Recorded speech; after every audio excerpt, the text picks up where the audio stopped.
ನಮಸ್ಕಾರ. ನಮ್ಮೆಲ್ಲ ವೀಕ್ಷಕರಿಗೆ ಆತ್ಮೀಯ ಸ್ವಾಗತ ಮುಖಾಮುಖಿ ಕಾರ್ಯಕ್ರಮಕ್ಕೆ. ವೀಕ್ಷಕರೇ, ಪ್ರಸಕ್ತ ಕಾಲಘಟ್ಟದಲ್ಲಿ ಸ್ವಧರ್ಮೀಯರಿಂದಲೇ ನಿರಂತರವಾಗಿ ಅವಮಾನಕ್ಕೆ, ಅಪಚಾರಕ್ಕೆ, ನಿಂದನೆಗೆ, ಆಕ್ರಮಣಕ್ಕೆ ತುತ್ತಾಗುವ ಧರ್ಮವಿದ್ದರೆ ಅದು ಹಿಂದೂ ಧರ್ಮ ಮಾತ್ರ. ಬಹಳ ದುರಂತ.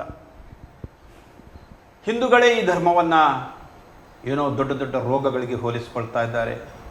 ಅದನ್ನು ಸರ್ವನಾಶ ಮಾಡಬೇಕು ಅನ್ನುವಂಥ ವಿಚಾರದಲ್ಲಿ ನೇರವಾದಂಥ ಹೇಳಿಕೆಯನ್ನು ನೀಡ್ತಾರೆ. ಘನತೆಯನ್ನು ವರ್ತಿಸಬೇಕಿದ್ದಂಥ ನಾಯಕರು ಹಿಂದೂ ಧರ್ಮವನ್ನು, ಹಿಂದೂ ಧರ್ಮದಲ್ಲಿರುವ ಎಲ್ಲರನ್ನ ದಂಗೆಕೋರರು, ದ್ವೇಷ ಸಾಧಿಸುವವರು ಅನ್ನುವಂಥ ಅಪ್ರಬುದ್ಧ ಹೇಳಿಕೆಯನ್ನು ನೀಡಿ ಹಿಂದೂ ಧರ್ಮವನ್ನು ಕಂಗೆಡಿಸುವಂಥ, ಅವರ ಆತ್ಮಸ್ಥೈರ್ಯವನ್ನು ಕುಂದಿಸುವಂಥ ನಿರಂತರ ಪ್ರಕ್ರಿಯೆಗಳು ಮತ್ತು ಪ್ರಯತ್ನಗಳನ್ನು ಮಾಡ್ತಾ ಇದ್ದಾರೆ.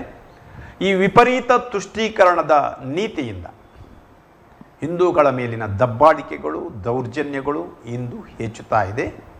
ಭಾರತದಲ್ಲಿಯೂ ಕೂಡ ಕೆಲವು ರಾಜ್ಯಗಳು ಬಹುಸಂಖ್ಯಾತ ಹಿಂದೂಗಳು ಅಲ್ಲಿ ಕಡಿಮೆಯಾಗಿ ಇತರೆ ಧರ್ಮದವರು ಬಹುಸಂಖ್ಯಾತರಾಗಿರುವಂಥ ನಿದರ್ಶನಗಳು ಕೂಡ ಇವೆ.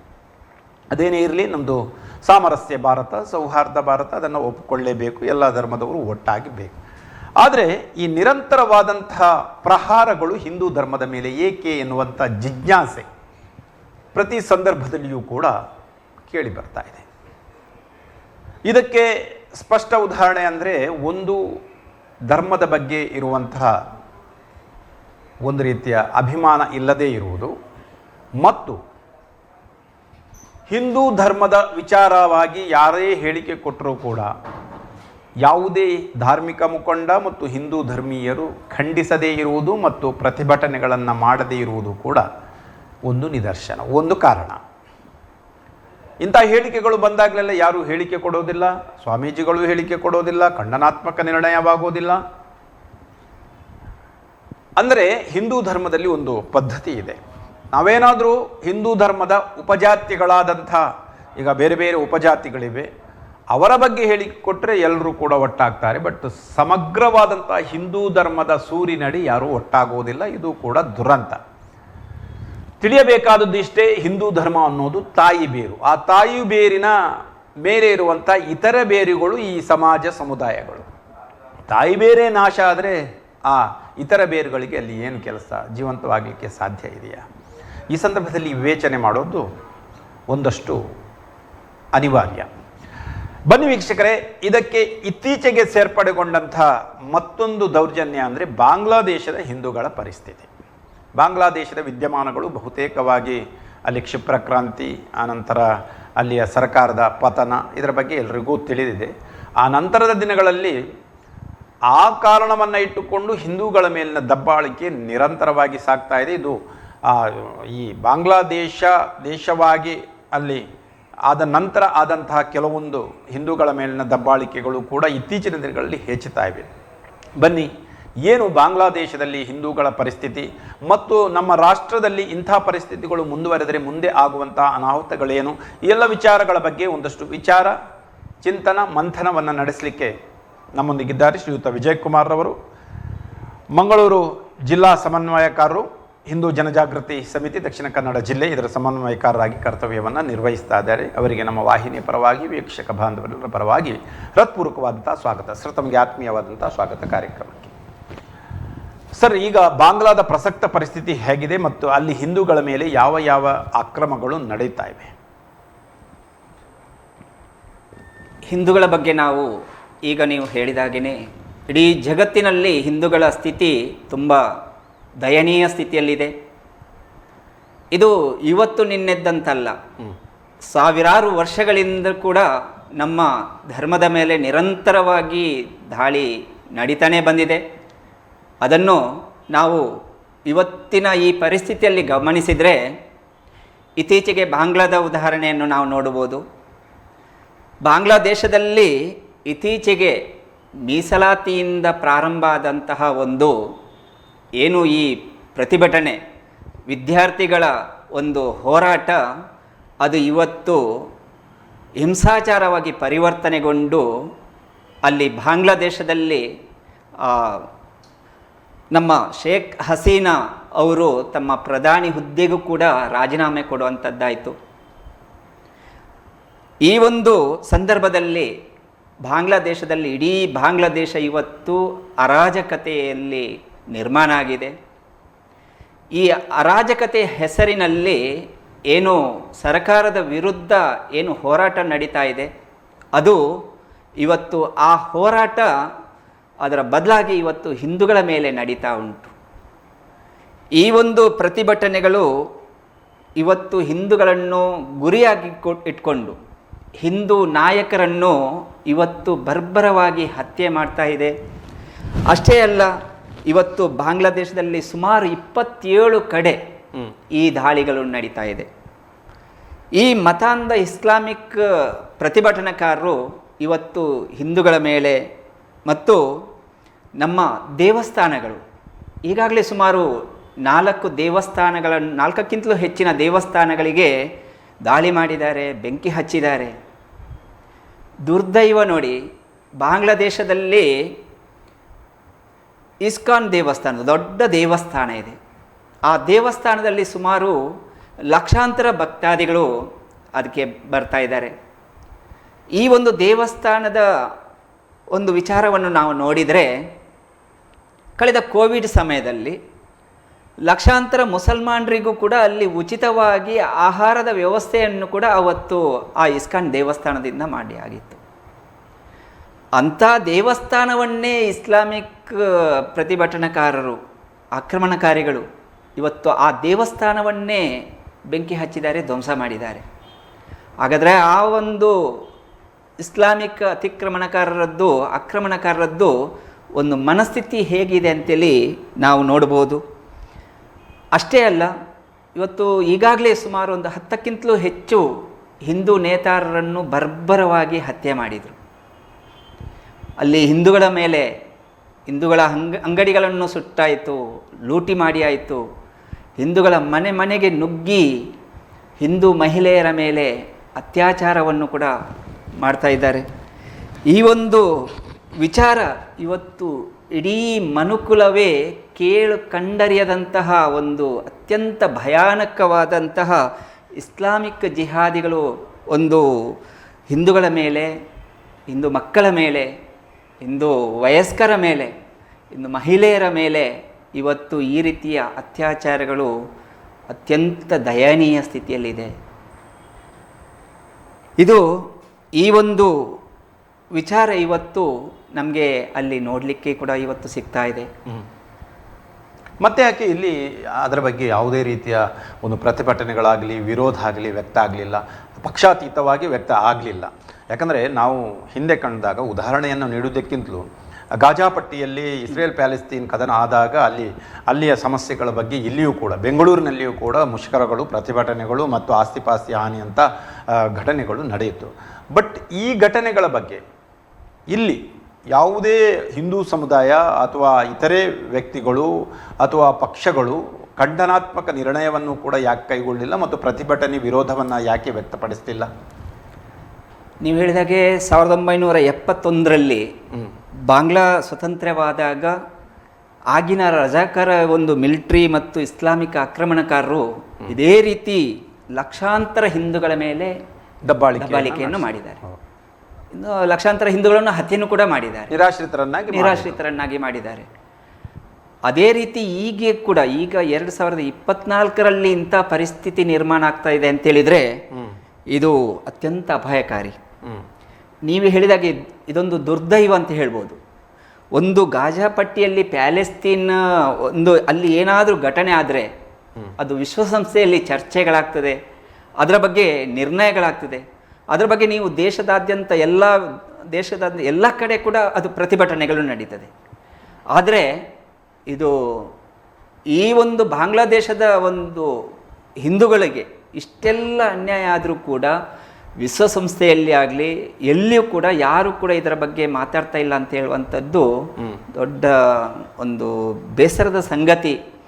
ಅದಕ್ಕೆ ನಾವು ಇದನ್ನು ನಾವು ಈ ಒಂದು ವಿಚಾರವನ್ನು ನಾವು ಗಂಭೀರವಾಗಿ ತಗೊಳ್ಬೇಕಾಗ್ತದೆ. ಅದಕ್ಕೆ ನಾವು ಈ ಒಂದು ಇನ್ನೊಂದು ಅಲ್ಲಿ ದಲಿತರೇ, ಬಾಂಗ್ಲಾದೇಶದಲ್ಲಿ ದಲಿತರೇ ಹೆಚ್ಚಿರುವಂಥ ಒಂದು ಸಂಖ್ಯೆ ಅವ್ರದ್ದೇ ಹೆಚ್ಚಿದೆ.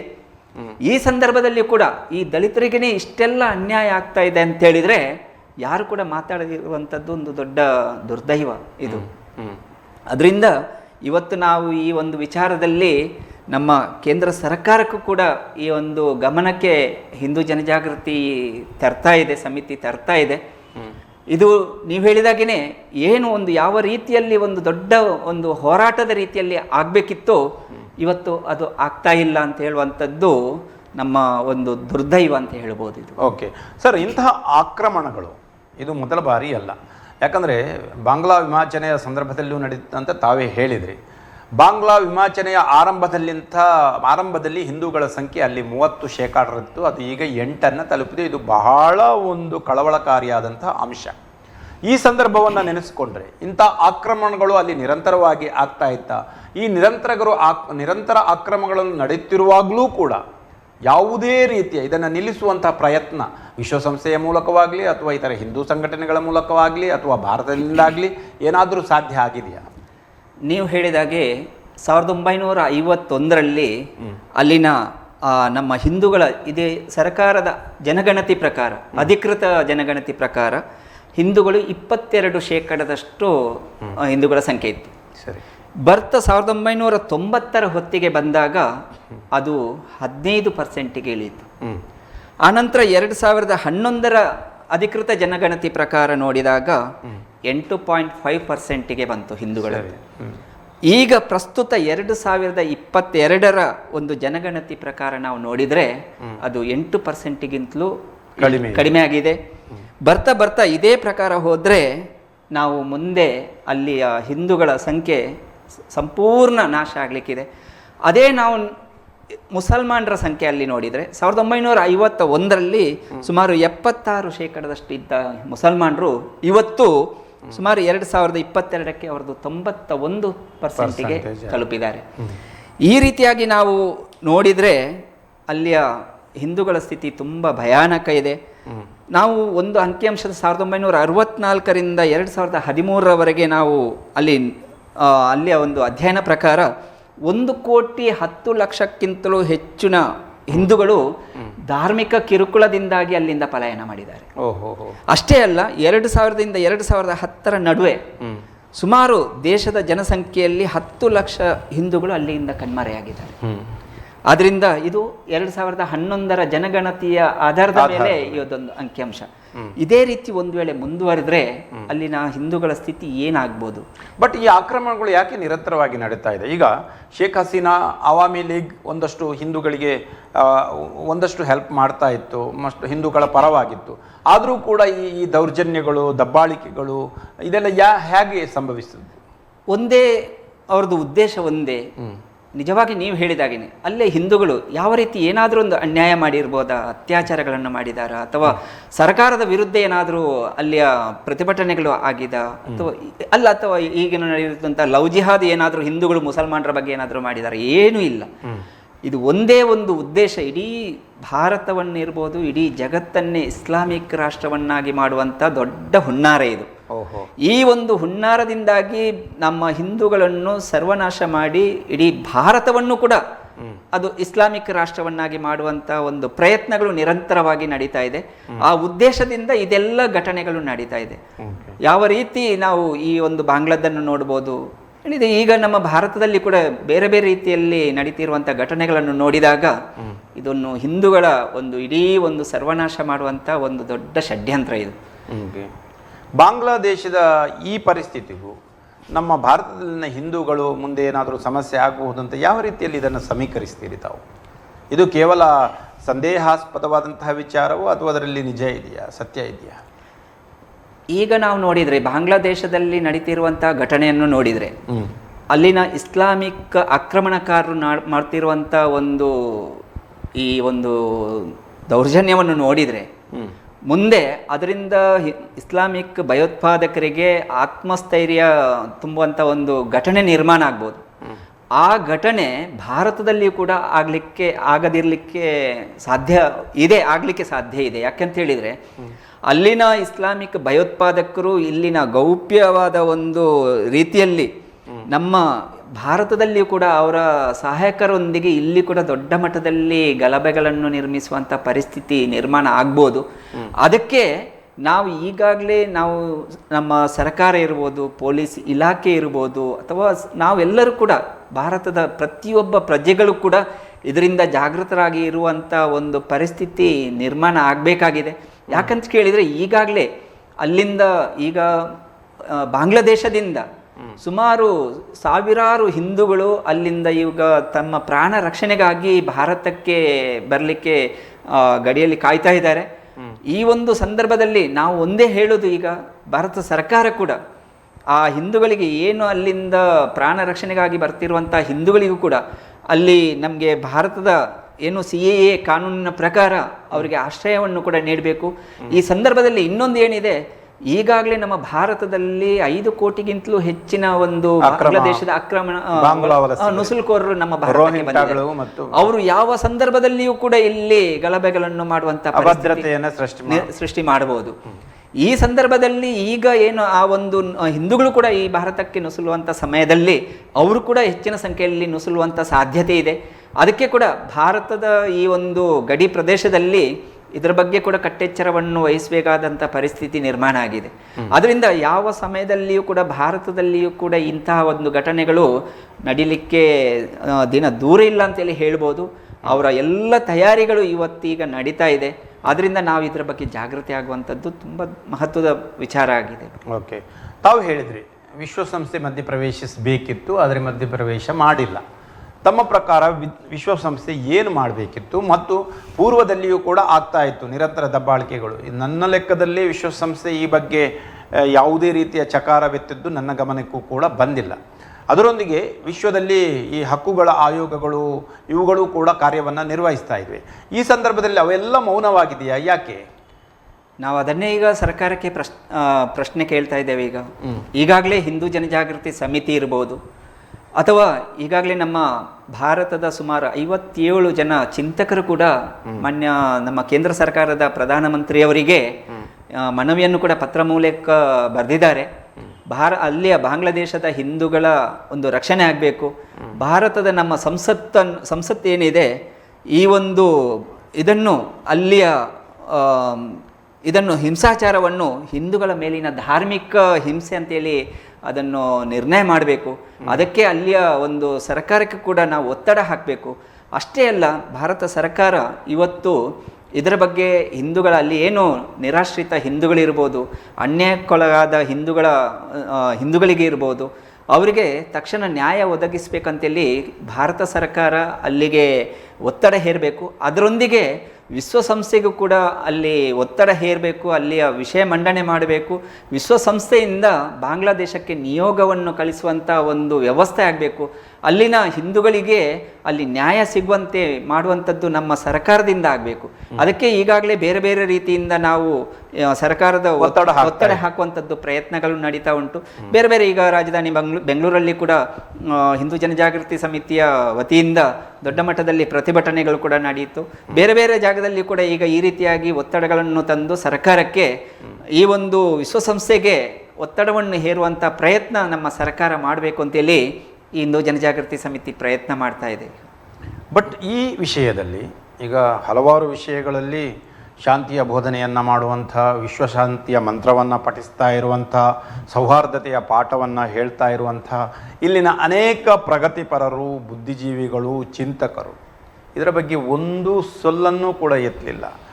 ಇವರಿಗೆ ಈ ವಿಷಯ ಮನದಟ್ಟಾಗಲಿಲ್ವೇ, ಅಥವಾ ಇಂಥ ವಿಷಯಗಳ ಬಗ್ಗೆ ನಿರಂತರವಾಗಿ ಮೌನ ವಹಿಸಿಕೊಂಡು ನಾವೇನಾದರೂ ಕೆಲವೊಂದು ಪಕ್ಷಗಳ ಆಶ್ರಯದಲ್ಲಿ ಬೆಳೆದುಕೊಂಡು ಈ ಸಂದರ್ಭದಲ್ಲಿ ಮಾತನಾಡಿದರೆ ಆ ಪಕ್ಷದ ಕೆಂಗಣ್ಣಿಗೆ ಗುರಿಯಾಗಬಹುದು ಎನ್ನುವ ಆತಂಕದಲ್ಲೂ ಈ ಸಂದರ್ಭವನ್ನು ಅವರು ಹೇಗೆ ಉಪಯೋಗ ಮಾಡಿಕೊಳ್ಬೇಕಿತ್ತು ಮತ್ತು ಅವರು ಹೇಗೆ ಉಪಯೋಗ ಮಾಡಿಕೊಳ್ಳಿಲ್ಲ? ನಾನು ಆಗ ಪ್ರಸ್ತಾಪಿಸಿದಂತೆ ಈಗ ಬಾಂಗ್ಲಾದಲ್ಲಿ ನಮ್ಮ ಹಿಂದೂಗಳಂತೇಳಿದರೆ ಈಗ ನೀವು ಹೇಳಿದಾಗಿನೇ ಬುದ್ಧಿಜೀವಿಗಳಿರ್ಬೋದು, ವಿಚಾರವಾದಿಗಳು ಇರ್ಬೋದು, ಬುದ್ಧಿ ಪ್ರಾಮಾಣ್ಯವಾದಿಗಳಂತ ಇರ್ಬೋದು, ಹೌದು, ಇವರಿಗೆಲ್ಲ ಹಿಂದೂಗಳಂತೇಳಿದರೆ ಅವರಿಗೆ ನಾವು ಏನೋ ಒಂದು ಪಾಪಿಗಳಾಗಿ ಕಾಣ್ತಾ ಇದ್ದೇವೆ, ಏನು ಎರಡನೇ ದರ್ಜೆಯ ಒಂದು ಪ್ರಜೆಗಳಾಗಿ ಕಾಣ್ತಾ ಇದ್ದೇವೆ. ಆದರೆ ಈಗ ದಲಿತರ ಬಗ್ಗೆನೇ ಇಷ್ಟೆಲ್ಲ ಆದಾಗ ಅದು ಯಾಕೆ ಪ್ರಶ್ನಿಸ್ತಾ ಇಲ್ಲ ಅಂತ ಹೇಳುವಂಥದ್ದು ನಮಗೂ ಕೂಡ ಅದೇ ಪ್ರಶ್ನೆ ಇದೆ, ಯಕ್ಷ ಪ್ರಶ್ನೆ. ಹೌದು, ಯಕ್ಷ ಪ್ರಶ್ನೆ ಇದೆ. ಆದ್ರಿಂದ ಇವತ್ತು ನಮ್ಮ ಹಿಂದೂಗಳ ಬಗ್ಗೆ ಇವರೆಲ್ಲರೂ ಕೂಡ ಇವತ್ತು ಹಿಂದೂ ಧರ್ಮ ಅಂತ ಹೇಳಿದ್ರೆ ಅಸಹಿಷ್ಣುಗಳು, ನಾವು ಹಿಂದೂಗಳಂತ ಹೇಳಿದ್ರೆ ಅಸಹಿಷ್ಣುಗಳಂತೆ, ನಾವು ಯಾವುದೇ ಏನೇ ಮಾಡಿದರೂ ಅದು ಕೂಡ ಅದು ನಾವು ತಪ್ಪೇ.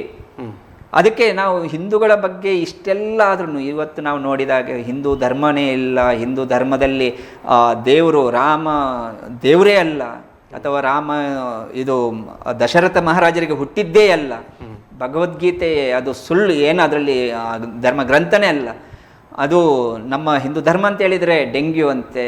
ಇಂಥ ಒಂದು ವಿಚಾರಗಳು ಇವತ್ತು ನಮ್ಮ ಹಿಂದೂಗಳೇ ನೀವು ಹೇಳಿದಾಗೇನೆ ಪ್ರಗತಿಪರರು ಅಂತೇಳಿ ಹೇಳ್ತೇವೆ.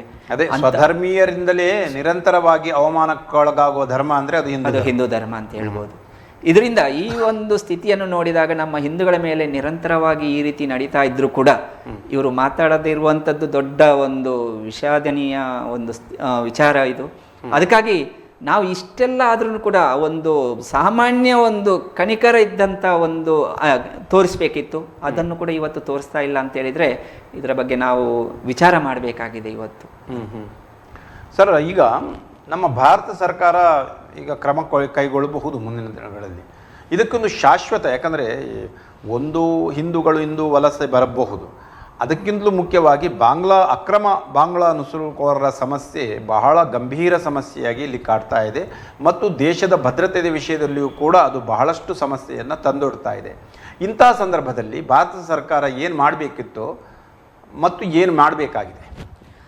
ಈಗ ತಾನೇ ನೀವು ಒಂದು ಹಂತದಲ್ಲಿ ಅಲ್ಲಿಯ ಹಿಂದೂಗಳಿಗೆ ಭಾರತ ಸರ್ಕಾರ ಈಗ ಭಾರತದಲ್ಲಿ ಅಲ್ಪಸಂಖ್ಯಾತರಿಗೆ ಏನು ಕಾನೂನು ಇದೆ, ಅಲ್ಪಸಂಖ್ಯಾತ ಆಯೋಗ ಇದೆ, ಆ ರೀತಿ ಆ ಅಲ್ಪಸಂಖ್ಯಾತ ಆಯೋಗದಲ್ಲಿ ಎಲ್ಲ ಅವರಿಗೆ ಮೂಲಭೂತ ಸೌಕರ್ಯಗಳು ಇರ್ಬೋದು, ಅನಂತರ ಅವರ ಎಲ್ಲ ಸೌಲಭ್ಯಗಳನ್ನಿರ್ಬೋದು, ಅವರ ರಕ್ಷಣೆಗೋಸ್ಕರ ಅಲ್ಲಿಯ ವ್ಯವಸ್ಥೆಗಳನ್ನಿರ್ಬೋದು, ಎಲ್ಲ ವ್ಯವಸ್ಥೆಗಳನ್ನು ನಮ್ಮ ಭಾರತ ಸರ್ಕಾರ ಅವರಿಗೆ ಅಲ್ಪಸಂಖ್ಯಾತರಿಗೆ ಮಾಡಿಕೊಟ್ಟಿದೆ. ಅದೇ ರೀತಿ ನಾವು ಒಂದು ಬೇಡಿಕೆ ಏನಂತ ಹೇಳಿದ್ರೆ, ಬಾಂಗ್ಲಾದಲ್ಲಿ ಕೂಡ ಈ ಒಂದು ಅಲ್ಪಸಂಖ್ಯಾತ ಹಿಂದೂಗಳಿಗೂ ಕೂಡ ಅಲ್ಪಸಂಖ್ಯಾತ ಹಿಂದೂಗಳಿಗೆ ಅಲ್ಲಿ ಅಲ್ಪಸಂಖ್ಯಾತ ಆಯೋಗವನ್ನು ರಚನೆ ಮಾಡಬೇಕು. ಅಷ್ಟೇ ಅಲ್ಲ, ಅಲ್ಲಿ ಈ ಅತ್ಯಾಚಾರಕ್ಕೊಳಗಾದಂಥವರಿಗೆ ಅಥವಾ ಅಲ್ಲಿ ಇಷ್ಟೆಲ್ಲ ನಮ್ಮ ಹಿಂದೂಗಳ ಎಷ್ಟೋ ನಿರಾಶ್ರಿತರಾಗಿದ್ದಾರೆ, ಅವರಿಗೆ ಎಷ್ಟೋ ಜನ ಹಿಂದೂಗಳು ಮನೆಗಳನ್ನೆಲ್ಲ ಕಳ್ಕೊಂಡಿದ್ದಾರೆ, ಅವರಿಗೆ ಅಲ್ಲಿ ಸರ್ಕಾರ ಪುನರ್ವಸತಿ ನಿರ್ಮಾಣ ಮಾಡಬೇಕು. ಅದೇ ರೀತಿ ಅಲ್ಲಿ ಹಿಂದೂ ಕಲ್ಯಾಣ ನಿಧಿ ಅಂತೇಳಿ ಸ್ಥಾಪನೆ ಮಾಡಬೇಕು. ಈ ರೀತಿಯಾಗಿ ಮಾಡಿ ಅಲ್ಲಿನ ಹಿಂದೂಗಳಿಗೆ ರಕ್ಷಣೆ ಒದಗಿಸುವಂಥ ಒಂದು ಪ್ರಯತ್ನವನ್ನು ನಮ್ಮ ಸರ್ಕಾರ ಅಲ್ಲಿಗೆ ಬಾಂಗ್ಲಾದೇಶಕ್ಕೆ ಒತ್ತಡವನ್ನು ಹೇರಬೇಕಾಗಿದೆ. ಇಲ್ಲಿ ಕೂಡ ಈಗ ನೀವು ಹೇಳಿದಾಗೇ ಭಾರತದಲ್ಲಿ ಕೂಡ ಇಂಥ ನುಸುಳುಕೋರರಿಂದ ಮುಂದೆ ಭಾರತಕ್ಕೂ ಕೂಡ ತುಂಬ ದೊಡ್ಡ ರೀತಿಯ ಅಪಾಯ ಇದೆ. ಅದರಿಂದ ನಾವೆಲ್ಲರೂ ಕೂಡ ಇವತ್ತು ಸರ್ಕಾರ ಇರ್ಬೋದು, ಪೊಲೀಸ್ ವ್ಯವಸ್ಥೆ ಇರ್ಬೋದು, ನಮ್ಮ ಭಾರತೀಯ ಪ್ರತಿಯೊಬ್ಬ ಪ್ರಜೆಗಳು ಕೂಡ ಇವತ್ತಿನ ಸ್ಥಿತಿಯಲ್ಲಿ ನಾವು ಜಾಗೃತರಾಗಿರಬೇಕಾಗಿದೆ.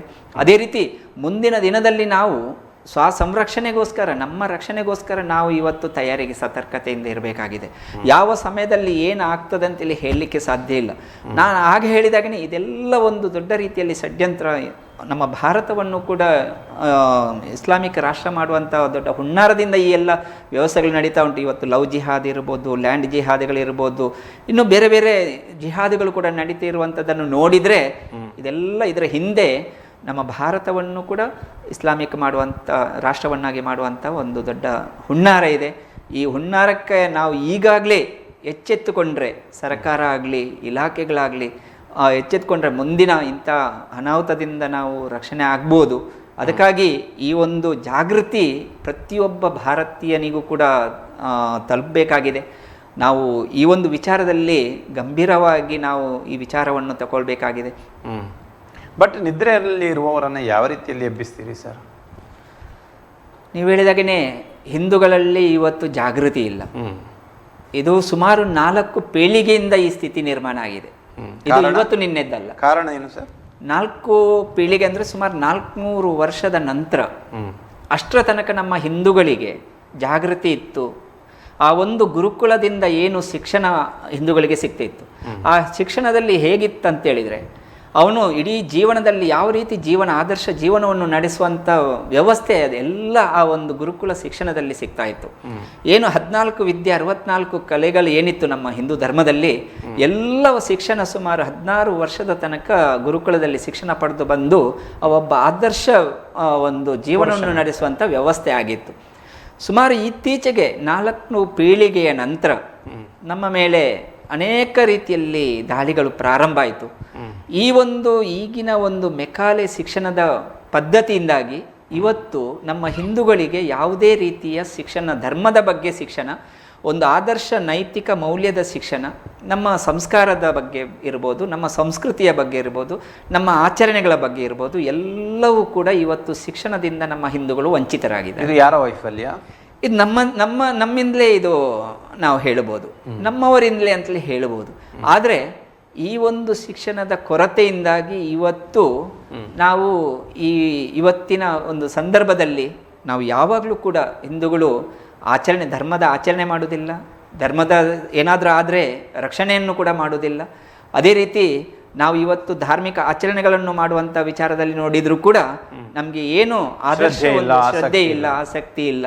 ಆದ್ದರಿಂದ ಇದು ಕಾರಣ ಏನಂತೇಳಿದರೆ, ನಾವು ಸುಮಾರು ಈ 400 ವರ್ಷಗಳಿಂದ ಬಿಟ್ಟು ಹೋದಂಥ ಈ ಒಂದು ವ್ಯವಸ್ಥೆ ನಮಗೆ ಹಿಂದೆ ನಾವು ನೋಡಿದರೆ ಪ್ರತಿಯೊಂದು ಮನೆಯಲ್ಲಿ ಒಂದು ಸ್ವಲ್ಪ ಆದರೂ ನಮಗೆ ಧಾರ್ಮಿಕ ಶಿಕ್ಷಣವನ್ನು ಸಿಗ್ತಾ ಇತ್ತು ಮನೆಯಿಂದಲೇ.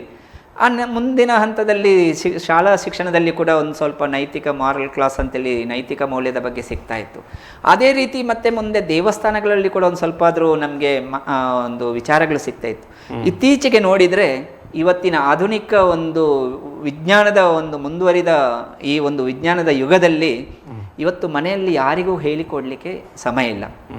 ಆನಂತರ ಇವತ್ತು ಶಾಲಾ ಕಾಲೇಜುಗಳಲ್ಲಿ ಕೂಡ ಯಾವುದೇ ರೀತಿಯ ಹಿಂದೂಗಳಿಗೆ ಆದಂಥ ಯಾವುದೇ ರೀತಿಯ ಶಿಕ್ಷಣ, ಧರ್ಮದ ಬಗ್ಗೆ ಶಿಕ್ಷಣ, ಧಾರ್ಮಿಕದ ಬಗ್ಗೆ ಶಿಕ್ಷಣ, ನೈತಿಕದ ಮೌಲ್ಯದ ಶಿಕ್ಷಣ ಇವತ್ತು ಶಾಲಾ ಕಾಲೇಜಲ್ಲಿ ಕೂಡ ಸಿಗ್ತಾ ಇಲ್ಲ. ಅದೇ ರೀತಿ ಇವತ್ತಿನ ನಮ್ಮ ದೇವಸ್ಥಾನಗಳಲ್ಲಿ ಕೂಡ ಆದರೂ ಇವತ್ತು ಸಿಗಬೇಕಿತ್ತು. ಇವತ್ತು ದೇವಸ್ಥಾನಗಳದ್ದು ಕೂಡ ನಾವು ಇವತ್ತು ನೋಡಿದರೆ ಅದೆಲ್ಲ ಇವತ್ತು ಸರ್ಕಾರದ ಒಂದು ಕೈಯಲ್ಲಿರುವಂಥ ದೇವಸ್ಥಾನಗಳಿದೆ. ಆ ಒಂದು ದೇವಸ್ಥಾನಗಳಲ್ಲಿ ಕೂಡ ಒಂದು ರೀತಿಯಲ್ಲಿ ಇಂಥ ಶಿಕ್ಷಣ ಸಿಗೋದಿಲ್ಲ. ಅದರಿಂದ ಇವತ್ತು ಹಿಂದೂಗಳು ಎಲ್ಲ ಈ ಒಂದು ಶಿಕ್ಷಣದಿಂದ ವಂಚಿತರಾದ ಕಾರಣ ಇವತ್ತು ಯಾರಿಗೂ ಕೂಡ ಇವತ್ತು ಹಿಂದೂಗಳಿಗೆ ಧರ್ಮ ಬೇಡ, ಆಚರಣೆಗಳು ಬೇಡ, ಯಾವುದೇ ರೀತಿಯ ಸಂಸ್ಕೃತಿ ಯಾವುದೇ ವಿಚಾರಗಳನ್ನು ಕೂಡ ತಗೊಳ್ಳುವಂಥ ಪರಿಸ್ಥಿತಿಯಲ್ಲಿ ನಮ್ಮ ಹಿಂದೂಗಳಿಲ್ಲ. ಹಿಂದೂಗಳ ಸಂಘಟನೆಯನ್ನು ಕೂಡ ಮಾಡಲಿಕ್ಕೂ ಕೂಡ ಆ ರೀತಿಯ ಒಂದು ಇಚ್ಛಾಶಕ್ತಿಯ ಕೊರತೆ ಇವತ್ತು ನಮ್ಮಲ್ಲಿ ಹಿಂದೂಗಳಲ್ಲಿ ಕಾಣ್ತಾ ಇದೆ. ಅದರಿಂದ ಮತ್ತೆ ಹಿಂದೂಗಳಿಗೆ ಒಂದು ಮಾರ್ಗದರ್ಶನ ಮಾಡುವಂಥ ಒಂದು ವ್ಯವಸ್ಥೆನೂ ಕೂಡ ಇವತ್ತಿನ ಸಂದರ್ಭದಲ್ಲಿ ಕೊರತೆ ಆಗಿದೆ. ಅದರಿಂದ ಒಟ್ಟಾರೆ ನೋಡಿದರೆ ಇವತ್ತು ಹಿಂದೂಗಳ ಒಂದು ಸ್ಥಿತಿ ತುಂಬ ಗಂಭೀರ ಆಗಿದೆ ಅಂತೇಳಿ ಹೇಳ್ಬೋದು. ಡೋಲಾಯಮಾನ ಆಗಿದೆ. ಹೌದು. ಈಗ ಆಚಾರ ವಿಚಾರ ಸಂಸ್ಕೃತಿ ಸಂಸ್ಕಾರಗಳನ್ನು ಕಲಿಯಬೇಕಾಗಿದ್ದ ಹಿಂದೂಗಳು ಅದರಿಂದ ಬಹಳಷ್ಟು ಹಿಂದೆ ಸರಿದಿದ್ದಾರೆ, ದೂರ ಉಳಿದಿದ್ದಾರೆ. ಕಾರಣ ಅಂದರೆ ಒಂದು ನಿರ್ದಿಷ್ಟವಾದಂಥ ಧಾರ್ಮಿಕ ಶಿಕ್ಷಣದ ಚೌಕಟ್ಟು ಹಿಂದೂ ಧರ್ಮದಲ್ಲಿ ಇಲ್ಲ. ಅದು ಓತಪ್ರೇತವಾಗಿದೆ ಅನ್ನುವಂಥ ಅಭಿಪ್ರಾಯ ಕೂಡ ಅವರಲ್ಲಿ ವ್ಯಕ್ತ ಆಯ್ತಾ ಇದೆ. ಯಾಕೆ ಒಂದು ಹಿಂದೂ ಮುಖಂಡರು ಸೇರಿಕೊಂಡು, ಧಾರ್ಮಿಕ ಮುಖಂಡರು ಸೇರಿಕೊಂಡು, ಸಂಘಟನೆಗಳ ಮುಖಂಡರು ಸೇರಿಕೊಂಡು ಒಂದಷ್ಟು ಬದ್ಧ ನಿರ್ಧಾರಕ್ಕೆ ಯಾಕೆ ಬರಬಾರ್ದು? ಯಾಕಂದರೆ ಪಾಶ್ಚಾತ್ಯ ಸಂಸ್ಕೃತಿಯ ಅಮಲು ಹಿಂದೂ ಧರ್ಮವನ್ನು ಆವರಿಸಿಕೊಂಡಂತೆ ಯಾವ ಧರ್ಮವನ್ನು ಕೂಡ ಆವರಿಸಿಕೊಂಡಿಲ್ಲ. ಅತಿ ಶೀಘ್ರದಲ್ಲಿ ಆ ಅಮಲನ್ನು ಹಿಂದೂ ಧರ್ಮೀಯರು ಏರಿಸಿಕೊಳ್ತಾರೆ. ಈ ನಿಟ್ಟಿನಲ್ಲಿ ಮನೆಯಿಂದಲೇ ಶಿಕ್ಷಣ, ಸಂಸ್ಕಾರ ಶಿಕ್ಷಣಗಳು ಆರಂಭವಾಗಬೇಕು ಅನ್ನೋದಾದರೆ ಒಂದು ಕಾನ್ಸೆಪ್ಟ್, ಪರಿಕಲ್ಪನೆ ಇರಬೇಕು. ಅದರೊಂದಿಗೆ ಧಾರ್ಮಿಕ ಶ್ರದ್ಧಾ ಕೇಂದ್ರಗಳಲ್ಲೂ ಕೂಡ ಒಂದು ಧಾರ್ಮಿಕವಾದಂಥ ಶಿಸ್ತನ್ನು ಕಾಪಾಡಿಕೊಳ್ಳುವ ನಿಟ್ಟಿನಲ್ಲಿಯೂ ಕೂಡ ಹಿಂದೂ ಧರ್ಮೀಯರು ವಿಫಲರಾಗ್ತಾ ಇದ್ದಾರೆ ಮತ್ತು ಅಲ್ಲಿಯ ಆ ಒಂದು ಆಡಳಿತ ವ್ಯವಸ್ಥೆಯೂ ಕೂಡ ಅದನ್ನು ಜಾರಿಗೆ ತರುವಲ್ಲಿ ವಿಫಲ ಆಗ್ತಾ ಇದೆ. ಇದಕ್ಕೆ ನೇರ ಉದಾಹರಣೆ ಅಂದರೆ ಒಂದು ವಸ್ತ್ರ ಸಂಹಿತೆ ಜಾರಿಯ ಬಗ್ಗೆ ಭಾಳಷ್ಟು ವರ್ಷದಿಂದ ಆ ಮಾತುಗಳು ಕೇಳಿ ಬರ್ತಾ ಇವೆ. ಅದು ಸಂಪೂರ್ಣವಾದಂಥ ಒಂದು ಇಂಪ್ಲಿಮೆಂಟೇಷನ್ ಇನ್ನೂ ಕೂಡ ಆಗಲಿಲ್ಲ. ಇದರ ಬಗ್ಗೆ ಯಾವ ರೀತಿಯಲ್ಲಿ ಚರ್ಚೆಗಳು ಆಗ್ತಾ ಇವೆ ಮತ್ತು ಅದನ್ನು ಇಂಪ್ಲಿಮೆಂಟೇಷನ್ ಮಾಡುವ ನಿಟ್ಟಿನಲ್ಲಿ ಈ ದೇವಸ್ಥಾನಗಳ ಪಾತ್ರಗಳು ಏನು ಅನ್ನೋದರ ಬಗ್ಗೆ ಒಂದಷ್ಟು ತಿಳಿಸ್ತೀರಾ? ಈಗ ನೀವು ಹೇಳಿದಾಗೇನೆ ಹಿಂದೂಗಳಿಗೆ ಈ ರೀತಿಯ ಒಂದು ಶಿಕ್ಷಣವನ್ನು ಕೊಡುವಂಥ ಜವಾಬ್ದಾರಿ ಇವತ್ತು ಸರ್ಕಾರದ್ದೇ ಇದೆ. ಏನು ಬಹುಸಂಖ್ಯಾತ ಹಿಂದೂಗಳಿರುವಂಥ ಈ ಭಾರತದಲ್ಲಿ ನಾವು ಬಹುಸಂಖ್ಯಾತರಿಗೆ ಏನು ಅನುಕೂಲ ಆಗುವ ರೀತಿಯಲ್ಲಿ ಈ ವ್ಯವಸ್ಥೆಗಳು ಆಗಬೇಕಿತ್ತು. ಬೇರೆ ನಾವು ದೇಶಗಳನ್ನು ನೋಡಿದರೆ ಅವರವರ ದೇಶದ್ದು ಅವರವರ ಒಂದು ಕಮ್ಯುನಿಟಿ ಏನಿದೆ ಆ ಒಂದು ಇದರ ಪ್ರಕಾರ ನಡೀತಾ ಇದೆ. ಈಗ ಪಾಕಿಸ್ತಾನ ನೋಡಿದರೆ ಇಸ್ಲಾಮಿಕ್ ರಿಪಬ್ಲಿಕ್ ಆಫ್ ಪಾಕಿಸ್ತಾನ ಅದು ಅದೇ ರೀತಿ ನಡೀತಾ ಉಂಟು. ಅಮೆರಿಕ ನೋಡಿದರೆ ಅವರ ಒಂದು ಧರ್ಮದ ಆಧಾರದಲ್ಲಿ ನಡೀತಾ ಉಂಟು. ಭಾರತವನ್ನು ನೋಡಿದರೆ ಅದು ನಮ್ಮ ಭಾರತ ಧರ್ಮದ ಆಧಾರದಲ್ಲಿ ಇಲ್ಲ, ಜಾತ್ಯತೀತ ರಾಷ್ಟ್ರ. ಅದರಿಂದ ಇವತ್ತು ಹಿಂದೂಗಳಿಗೆ ಒಂದು ಧರ್ಮದ ಬಗ್ಗೆ ವಿಚಾರ ಯಾವುದೇ ರೀತಿಯ ಶಿಕ್ಷಣ ಇವತ್ತು ಸರ್ಕಾರದ ಇದರಿಂದ ಅಪೇಕ್ಷೆ ಪಡುವಂತ ಆಗಿಲ್ಲ. ನಮ್ಮದು ಸಂವಿಧಾನದಲ್ಲಿ ಅದು ಇಲ್ಲ ಅಂತ ಹೇಳ್ಬೋದು. ಆದರೆ ಇವತ್ತು ಈ ಒಂದು ಶಿಕ್ಷಣವನ್ನು ಕೊಡುವಂತ ಜವಾಬ್ದಾರಿ ನೀವು ಹೇಳಿದಾಗೆ ನಮ್ಮ ದೇಶದ ಧಾರ್ಮಿಕ ಮುಖಂಡರು ಇರ್ಬೋದು, ಇವತ್ತು ಸಂತ ಮಹಾತ್ಮರಿದ್ದಾರೆ, ಶ್ರದ್ಧಾ ಕೇಂದ್ರಗಳಿರ್ಬೋದು, ಇವ್ರದ್ದೆಲ್ಲ ಜವಾಬ್ದಾರಿ ಇದೆ. ಆದರೆ ಈ ಒಂದು ಹಿಂದೂಗಳಿಗೆ ವ್ಯಾಪಕವಾಗಿ ಈ ರೀತಿಯ ಶಿಕ್ಷಣ ಕೊಡುವಂಥ ವ್ಯವಸ್ಥೆ ಆಗ್ತಾ ಇಲ್ಲ. ಅದರಿಂದ ನಮ್ಮ ಬೇಡಿಕೆಯೂ ಕೂಡ ಅದೇ ಇದೆ. ಇವತ್ತು ಈ ಒಂದು ಎಲ್ಲ ಶಿಕ್ಷಣ ಇವತ್ತು ಹಿಂದೂಗಳಿಗೆ ಧರ್ಮದ ಒಂದು ಶಿಕ್ಷಣ ಕೊಡುವಂಥ ವ್ಯವಸ್ಥೆ ದೇವಸ್ಥಾನಗಳಾಗಬೇಕು. ಹಿಂದೂಗಳಿಗೆ ಧರ್ಮದ ಒಂದು ಆಧಾರ ಸ್ತಂಭ ದೇವಸ್ಥಾನ. ಈ ದೇವಸ್ಥಾನದಲ್ಲಿ ಇಂಥ ವಿಚಾರಗಳು ಸಿಗಬೇಕು. ಹಿಂದೂಗಳಿಗೆ ಹೇಗೆ ಇತರ ಧರ್ಮೀಯರಿಗೆ ಅವರ ಒಂದು ಧಾರ್ಮಿಕ ಕೇಂದ್ರಗಳಲ್ಲಿ ಅವರ ಶಿಕ್ಷಣ ಹೇಗೆ ಸಿಗ್ತದೋ, ಅವರ ಸಣ್ಣ ಮಕ್ಕಳಿಂದ ಹಿಡಿದು ಇಡೀ ದೊಡ್ಡವರ ತನಕನೂ ಕೂಡ ಅಲ್ಲಿ ಶಿಕ್ಷಣ ಕೊಡುವಂಥ ವ್ಯವಸ್ಥೆ ಇದೆ. ಆದರೆ ಹಿಂದೂಗಳಿಗೆ ಯಾವುದೇ ರೀತಿಯಲ್ಲಿ ಇವತ್ತು ದೇವಸ್ಥಾನಗಳಲ್ಲಿ ಈ ರೀತಿಯ ಒಂದು ಧಾರ್ಮಿಕ ಶಿಕ್ಷಣ ಕೊಡುವಂಥ ವ್ಯವಸ್ಥೆ ಇವತ್ತು ಇಲ್ಲ. ನಾವು ಈಗಾಗಲೇ ನೋಡ್ತಾ ಇದ್ದೇವೆ. ಈಗ ಕರ್ನಾಟಕದ ಒಂದು ಉದಾಹರಣೆಯಲ್ಲಿ ತಗೊಂಡ್ರೆ ಸುಮಾರು 34,500 ದೇವಸ್ಥಾನಗಳು ಸರ್ಕಾರದ ಅಧೀನದಲ್ಲಿದೆ, ಮುಜರಾಯಿ ಇಲಾಖೆಯ ಕೈಯಲ್ಲಿದೆ. ಈ 34,500 ದೇವಸ್ಥಾನಗಳಲ್ಲಿ ಇವತ್ತಿನ ಅಲ್ಲಿನ ಆಡಳಿತ ವ್ಯವಸ್ಥೆ, ಸರ್ಕಾರದ ಆಡಳಿತ ವ್ಯವಸ್ಥೆ ಹೇಗುಂಟೋ ಅದೇ ರೀತಿಯ ನಮ್ಮ ದೇವಸ್ಥಾನಗಳು ಕೂಡ ಅದೇ ರೀತಿ ನಡೀತಾ ಇದೆ ಇವತ್ತು. ಆ ಒಂದು ದೇವಸ್ಥಾನಗಳಲ್ಲಿ ಇಂಥ ಶಿಕ್ಷಣ ಸಿಗ್ತಾ ಇದ್ರೆ ಹಿಂದೂಗಳಿಗೆ ಈ ರೀತಿಯ ಒಂದು ಸಂಕಷ್ಟ ಬರ್ತಿರ್ಲಿಲ್ಲ. ಯಾಕಂತ ಕೇಳಿದರೆ ಇವತ್ತು ನಾವು ಈ ಒಂದು ಶಿಕ್ಷಣವನ್ನು ಒಂದು ಪ್ರಾರಂಭದಲ್ಲಿ ಬೇಸಿಕ್ ಅಂತ ಹೇಳ್ಬೋದು, ಅಲ್ಲಿಂದಲೇ ಇವತ್ತು ನಾವು ಕೊಡಬೇಕಾಗಿದೆ. ಇವತ್ತು ಹಿಂದೂಗಳಿಗೆ ಒಂದು ದೇವಸ್ಥಾನದ ಮಹತ್ವ ಏನಿದೆ, ಅಥವಾ ನಾವು ಒಂದು ಧಾರ್ಮಿಕ ಶಿಕ್ಷಣವನ್ನು ಪಡ್ಕೊಂಡು ಧರ್ಮದ ಆಚರಣೆಯನ್ನು ಮಾಡಿದರೆ ಅದರಿಂದ ಏನು ನಮಗೆ ಲಾಭ ಆಗ್ತದೆ, ಈ ರೀತಿಯಾಗಿ ನಮ್ಮ ಹಬ್ಬ ಉತ್ಸವಗಳನ್ನು ಯಾವ ರೀತಿ ಆಚರಣೆ ಮಾಡಬೇಕು, ಮತ್ತು ಈ ಒಂದು ಎಲ್ಲ ವೈಜ್ಞಾನಿಕ ಕಾರಣದೊಂದಿಗೆ ನಮ್ಮ ಧರ್ಮದಲ್ಲಿ ಎಲ್ಲವನ್ನು ಹೇಳಿದ್ದಾರೆ. ಅದನ್ನು ಇವತ್ತು ನಮಗೆ ಹಿಂದೆ ನೋಡಿದರೆ ಎಲ್ಲವೂ ಕೂಡ ಈ ಒಂದು ತಕ್ಷಶಿಲಾ, ನಲಂದ, ಭೋಜಶಾಲಾ ವಿಶ್ವವಿದ್ಯಾಲಯಗಳಲ್ಲಿ ಏನು ಶಿಕ್ಷಣ ಸಿಗ್ತಾ ಇತ್ತು ಎಲ್ಲ ರೀತಿಯಲ್ಲಿ ಸಿಗ್ತಾ ಇತ್ತು. ಆದರೆ ಇವತ್ತು ಆ ಶಿಕ್ಷಣ ಇವತ್ತು ಎಲ್ಲಿ ಕೂಡ ಸಿಗದೆ ನಮ್ಮ ಹಿಂದೂಗಳ ಸ್ಥಿತಿ ಹೀಗೆ ಆಗಿದೆ. ಅದೇ ರೀತಿ ಇವತ್ತು ನಾವು ಆದ್ದರಿಂದ ಇವತ್ತು ನಮ್ಮ ಹಿಂದೂಗಳಲ್ಲಿ ಕೇಳಿದರೆ ಯಾರಿಗೂ ಕೂಡ ಧರ್ಮದ ಬಗ್ಗೆ ಇಚ್ಛಾಶಕ್ತಿಯೇ ಇಲ್ಲ, ಆಸಕ್ತಿಯೇ ಇಲ್ಲ. ನಾವು ದೇವಸ್ಥಾನಕ್ಕೆ ಯಾವ ರೀತಿ ನಾವು ಒಂದು ಹೊರಗಿನ ಕಾರ್ಯಕ್ರಮಕ್ಕೆ ಹೋಗ್ತೇವೋ ಹಾಗೆ ನಾವು ದೇವಸ್ಥಾನಕ್ಕೆ ಕೂಡ ಹೋಗುವಂಥ ಪರಿಸ್ಥಿತಿ ಇದೆ. ಇವತ್ತು ನಾವು ದೇವಸ್ಥಾನಕ್ಕೆ ಹೋದಾಗ ಆ ಒಂದು ದೇವಸ್ಥಾನ ಅಂತ ಹೇಳಿದರೆ ಒಂದು ರೀತಿಯಲ್ಲಿ ದೇವರ ಒಂದು ಶಕ್ತಿ, ಚೈತನ್ಯ ಇರುವಂಥ ಒಂದು ಜಾಗ, ದೇವರು ವಾಸ ಮಾಡುವಂಥ ಸ್ಥಳಕ್ಕೆ ದೇವಸ್ಥಾನ ಅಂತೇಳಿ ಹೇಳ್ತೇವೆ. ಆ ದೇವಸ್ಥಾನಕ್ಕೆ ಹೋಗುವಾಗ ನಾವು ಏನು ಶ್ರದ್ಧೆ ಭಕ್ತಿಯಿಂದ ಹೋಗಬೇಕು ಅದು ಬಿಟ್ಟು ಇವತ್ತು ಒಂದು ರೀತಿಯಲ್ಲಿ ಆ ಒಂದು ಆ ಮಾನಸಿಕತೆ ಆ ರೀತಿಯಲ್ಲಿ ಇಲ್ಲ. ಇವತ್ತು ಒಟ್ಟಾರೆ ನಾವು ಮಾರ್ಕೆಟಿಗೆ ಹೋದಾಗೆ ಹೋಗುವಂಥ ಪರಿಸ್ಥಿತಿ ಕೂಡ ಇದೆ. ನಾವು ಈಗಾಗಲೇ ನೋಡ್ತಾ ಇದ್ದೇವೆ, ಸ್ತ್ರೀಯರ ಒಂದು ಉಡುಪನ್ನು ನೋಡಿದರೆ ಅಲ್ಲಿ ಹೋಗುವಾಗ ಏನೇ ಇರಲಿ ಯಾರ್ದಾದ್ರೂ ಒಂದು ಮನಸ್ಥಿತಿ ಅಲ್ಲಿ ವಿಚಲಿತ ಆಗ್ತದೆ. ಅದಕ್ಕೆ ಏನು ಭಕ್ತಿಯಿಂದ ನಾವು ದೇವರನ್ನು ಏನು ನೋಡಲಿಕ್ಕೆ ಹೋಗ್ತೇವೋ ಆ ವಿಚಾರ ಡೈವರ್ಟ್ ಆಗಿ ಎಲ್ಲ ಘಟನೆಯಿಂದ ನಮಗೆ ಅಲ್ಲಿ ಆ ವಾತಾವರಣನೇ ಕಲುಷಿತ ಆಗ್ತದೆ. ಅದಕ್ಕಾಗಿ ಹಿಂದೂ ಜನಜಾಗೃತಿ ಸಮಿತಿ ಕಳೆದ ಒಂದು 2-3 ವರ್ಷಗಳಿಂದ ಈ ಒಂದು ಪ್ರಯತ್ನಗಳನ್ನು ಮಾಡ್ತಾ ಇದೆ. ಅದು ವಸ್ತ್ರ ಸಂಹಿತೆಯನ್ನು ಜಾರಿ ಮಾಡಬೇಕು ಅಂತೇಳಿ. ಈ ವಸ್ತ್ರ ಸಂಹಿತೆಯ ಬಗ್ಗೆ ಸುಮಾರು ಕರ್ನಾಟಕದ ಇರ್ಬೋದು, ಮಹಾರಾಷ್ಟ್ರ ಇರ್ಬೋದು, ಗೋವಾದಲ್ಲಿ ದೇವಸ್ಥಾನ ಮತ್ತು ಧಾರ್ಮಿಕ ಸಂಸ್ಥೆಗಳ ದೇವಸ್ಥಾನ ಮಂದಿರ ಮಹಾಸಂಘ ಅಂತೇಳಿ ಮಾಡಿ ಇಡೀ ದೇಶದಾದ್ಯಂತ ಈ ಒಂದು ಜಾಗೃತಿಯನ್ನು ಮೂಡಿಸುವಂಥ ಪ್ರಯತ್ನವನ್ನು ಮಾಡ್ತಾ ಇದ್ದೇವೆ. ಈಗಾಗಲೇ ಸುಮಾರು ಕರ್ನಾಟಕದಲ್ಲಿ ಕಳೆದ ಡಿಸೆಂಬರ್ 16-17 ಬೆಂಗಳೂರಿನ ಯಶವಂತಪುರದಲ್ಲಿ ದೊಡ್ಡ ರೀತಿಯಲ್ಲಿ ಒಂದು ದೇವಸ್ಥಾನಗಳನ್ನು ಕರ್ನಾಟಕದ ಸುಮಾರು 850ಕ್ಕಿಂತಲೂ ಹೆಚ್ಚಿನ ದೇವಸ್ಥಾನದ ವಿಶ್ವಸ್ತರು ಮತ್ತು ಪುರೋಹಿತರು ಎಲ್ಲ ಒಟ್ಟಾಗಿ 2 ದಿನ ಈ ಒಂದು ನಮ್ಮ ಹಿಂದೂಗಳ ಸ್ಥಿತಿಯ ಬಗ್ಗೆ, ನಮ್ಮ ದೇವಸ್ಥಾನಗಳ ಬಗ್ಗೆ ಈ ಒಂದು ಚರ್ಚೆ ಆಯಿತು. ಅಲ್ಲಿ ನಮ್ಮ ದೇವಸ್ಥಾನದಲ್ಲಿ ಹಿಂದೂಗಳಿಗೆ ಧರ್ಮದ ಬಗ್ಗೆ ಶಿಕ್ಷಣ ಸಿಗಬೇಕು. ಅಲ್ಲಿ ದೇವಸ್ಥಾನಕ್ಕೆ ನಾವು ಅದರದ್ದೇ ಆದೊಂದು ಕಟ್ಟುಪಾಡುಗಳಿರಬೇಕು. ಹೇಗೆ ನಾವು ಈಗ ಒಂದು ಪೊಲೀಸ್ ಡಿಪಾರ್ಟ್ಮೆಂಟ್ ನೋಡಿದರೆ ಅವರಿಗೊಂದು ಡ್ರೆಸ್ ಕೋಡ್ ಅಂತ ಇದೆ, ಅಥವಾ ನಾವು ನ್ಯಾಯಾಲಯಕ್ಕೆ ಹೋದರೆ ನ್ಯಾಯಾಲಯದಲ್ಲಿ ವಕೀಲರು ವಾದ ಮಾಡಬೇಕಿದ್ರೆ ಅವ್ರದ್ದೊಂದು ಡ್ರೆಸ್ ಹಾಕ್ಕೊಳ್ಬೇಕು, ಡ್ರೆಸ್ ಕೋಡ್ ಇದೆ ಅವ್ರದ್ದೇ. ಅದೇ ನಾವೊಂದು ಶಾಲಾ ಶಿಕ್ಷಣ ಸಂಸ್ಥೆಗಳನ್ನು ನೋಡಿದರೆ ಅವ್ರದ್ದೇ ಆದೊಂದು ಡ್ರೆಸ್ ಕೋಡ್ ಇದೆ. ಆದರೆ ಇಂಥ ಒಂದು ದೇವಸ್ಥಾನ ಅಂತ ಹೇಳುವಾಗ ನಾವು ಅಷ್ಟೊಂದು ಚೈತನ್ಯವನ್ನು ಪಡ್ಕೊಳ್ಳಿಕ್ಕೆ ಇರುವಂಥ ವ್ಯವಸ್ಥೆ ದೇವಸ್ಥಾನ. ಅಲ್ಲಿಗೆ ಹೋಗುವಾಗ ಯಾಕೆ ಒಂದು ಡ್ರೆಸ್ ಕೋಡ್ ಇರಬಾರ್ದು? ಈ ರೀತಿಯಾಗಿ ನಾವು ಅದರ ಬಗ್ಗೆ ಚರ್ಚೆಯಾಗಿ ಇವತ್ತು ಎಲ್ಲ ದೇವಸ್ಥಾನದವರು ಕೂಡ ಈ ಒಂದು ದೊಡ್ಡ ರೀತಿಯಲ್ಲಿ ಅಭಿಯಾನವನ್ನೇ ಪ್ರಾರಂಭ ಮಾಡಿದ್ದೇವೆ. ಈ ಅಭಿಯಾನಕ್ಕೆ ಎಲ್ಲ ದೇವಸ್ಥಾನದವರದ್ದು ಕೂಡ ಈ ರೀತಿಯ ಸಹಭಾಗ ಈಗ ಸಿಗ್ತಾ ಇದೆ. ಸುಮಾರು 500ಕ್ಕಿಂತಲೂ ಹೆಚ್ಚು ದೇವಸ್ಥಾನಗಳು ಇವತ್ತು ಕರ್ನಾಟಕದಲ್ಲಿ ಡ್ರೆಸ್ ಕೋಡ್ ಅನುಷ್ಠಾನಗೊಳಿಸಿದ್ದಾರೆ. ಅದರಿಂದ ಈಗ ಎಲ್ಲ ದೇವಸ್ಥಾನಗಳಲ್ಲಿ ನೀವು ನೋಡ್ಬೋದು, ಆ ದೇವಸ್ಥಾನದಲ್ಲಿ ಯಾವುದು ನಮ್ಮ ಡ್ರೆಸ್ ಕೋಡ್ನ ಬಗ್ಗೆ ಒಂದು ಫಲಕ ಹಾಕಿದ್ದೇವೆ, ಯಾವುದು ಡ್ರೆಸ್ ಹಾಕಬಾರ್ದು, ಯಾವುದು ಹಾಕ್ಬೋದು ಅಂತೇಳಿ. ಈ ರೀತಿಯಾಗಿ ನಾವು ಜಾಗೃತಿ ಮೂಡಿಸುವಂಥ ಒಂದು ಪ್ರಯತ್ನ, ಯಾರಿಗೂ ಒತ್ತಡ ಹೇರುವಂಥ ಇದು ಪ್ರಯತ್ನ ಅಲ್ಲ ಇದು. ಆದರೂ ಈ ರೀತಿಯಾಗಿ ಪ್ರಯತ್ನಗಳನ್ನು ಮಾಡುವಂಥದ್ದು ಹಿಂದೂ ಜನಜಾಗೃತಿ ಸಮಿತಿಯಿಂದ, ಕರ್ನಾಟಕ ಮಂದಿರ ಮಹಾಸಂಘದಿಂದ ಈಗ ನಡೀತಾ ಇದೆ.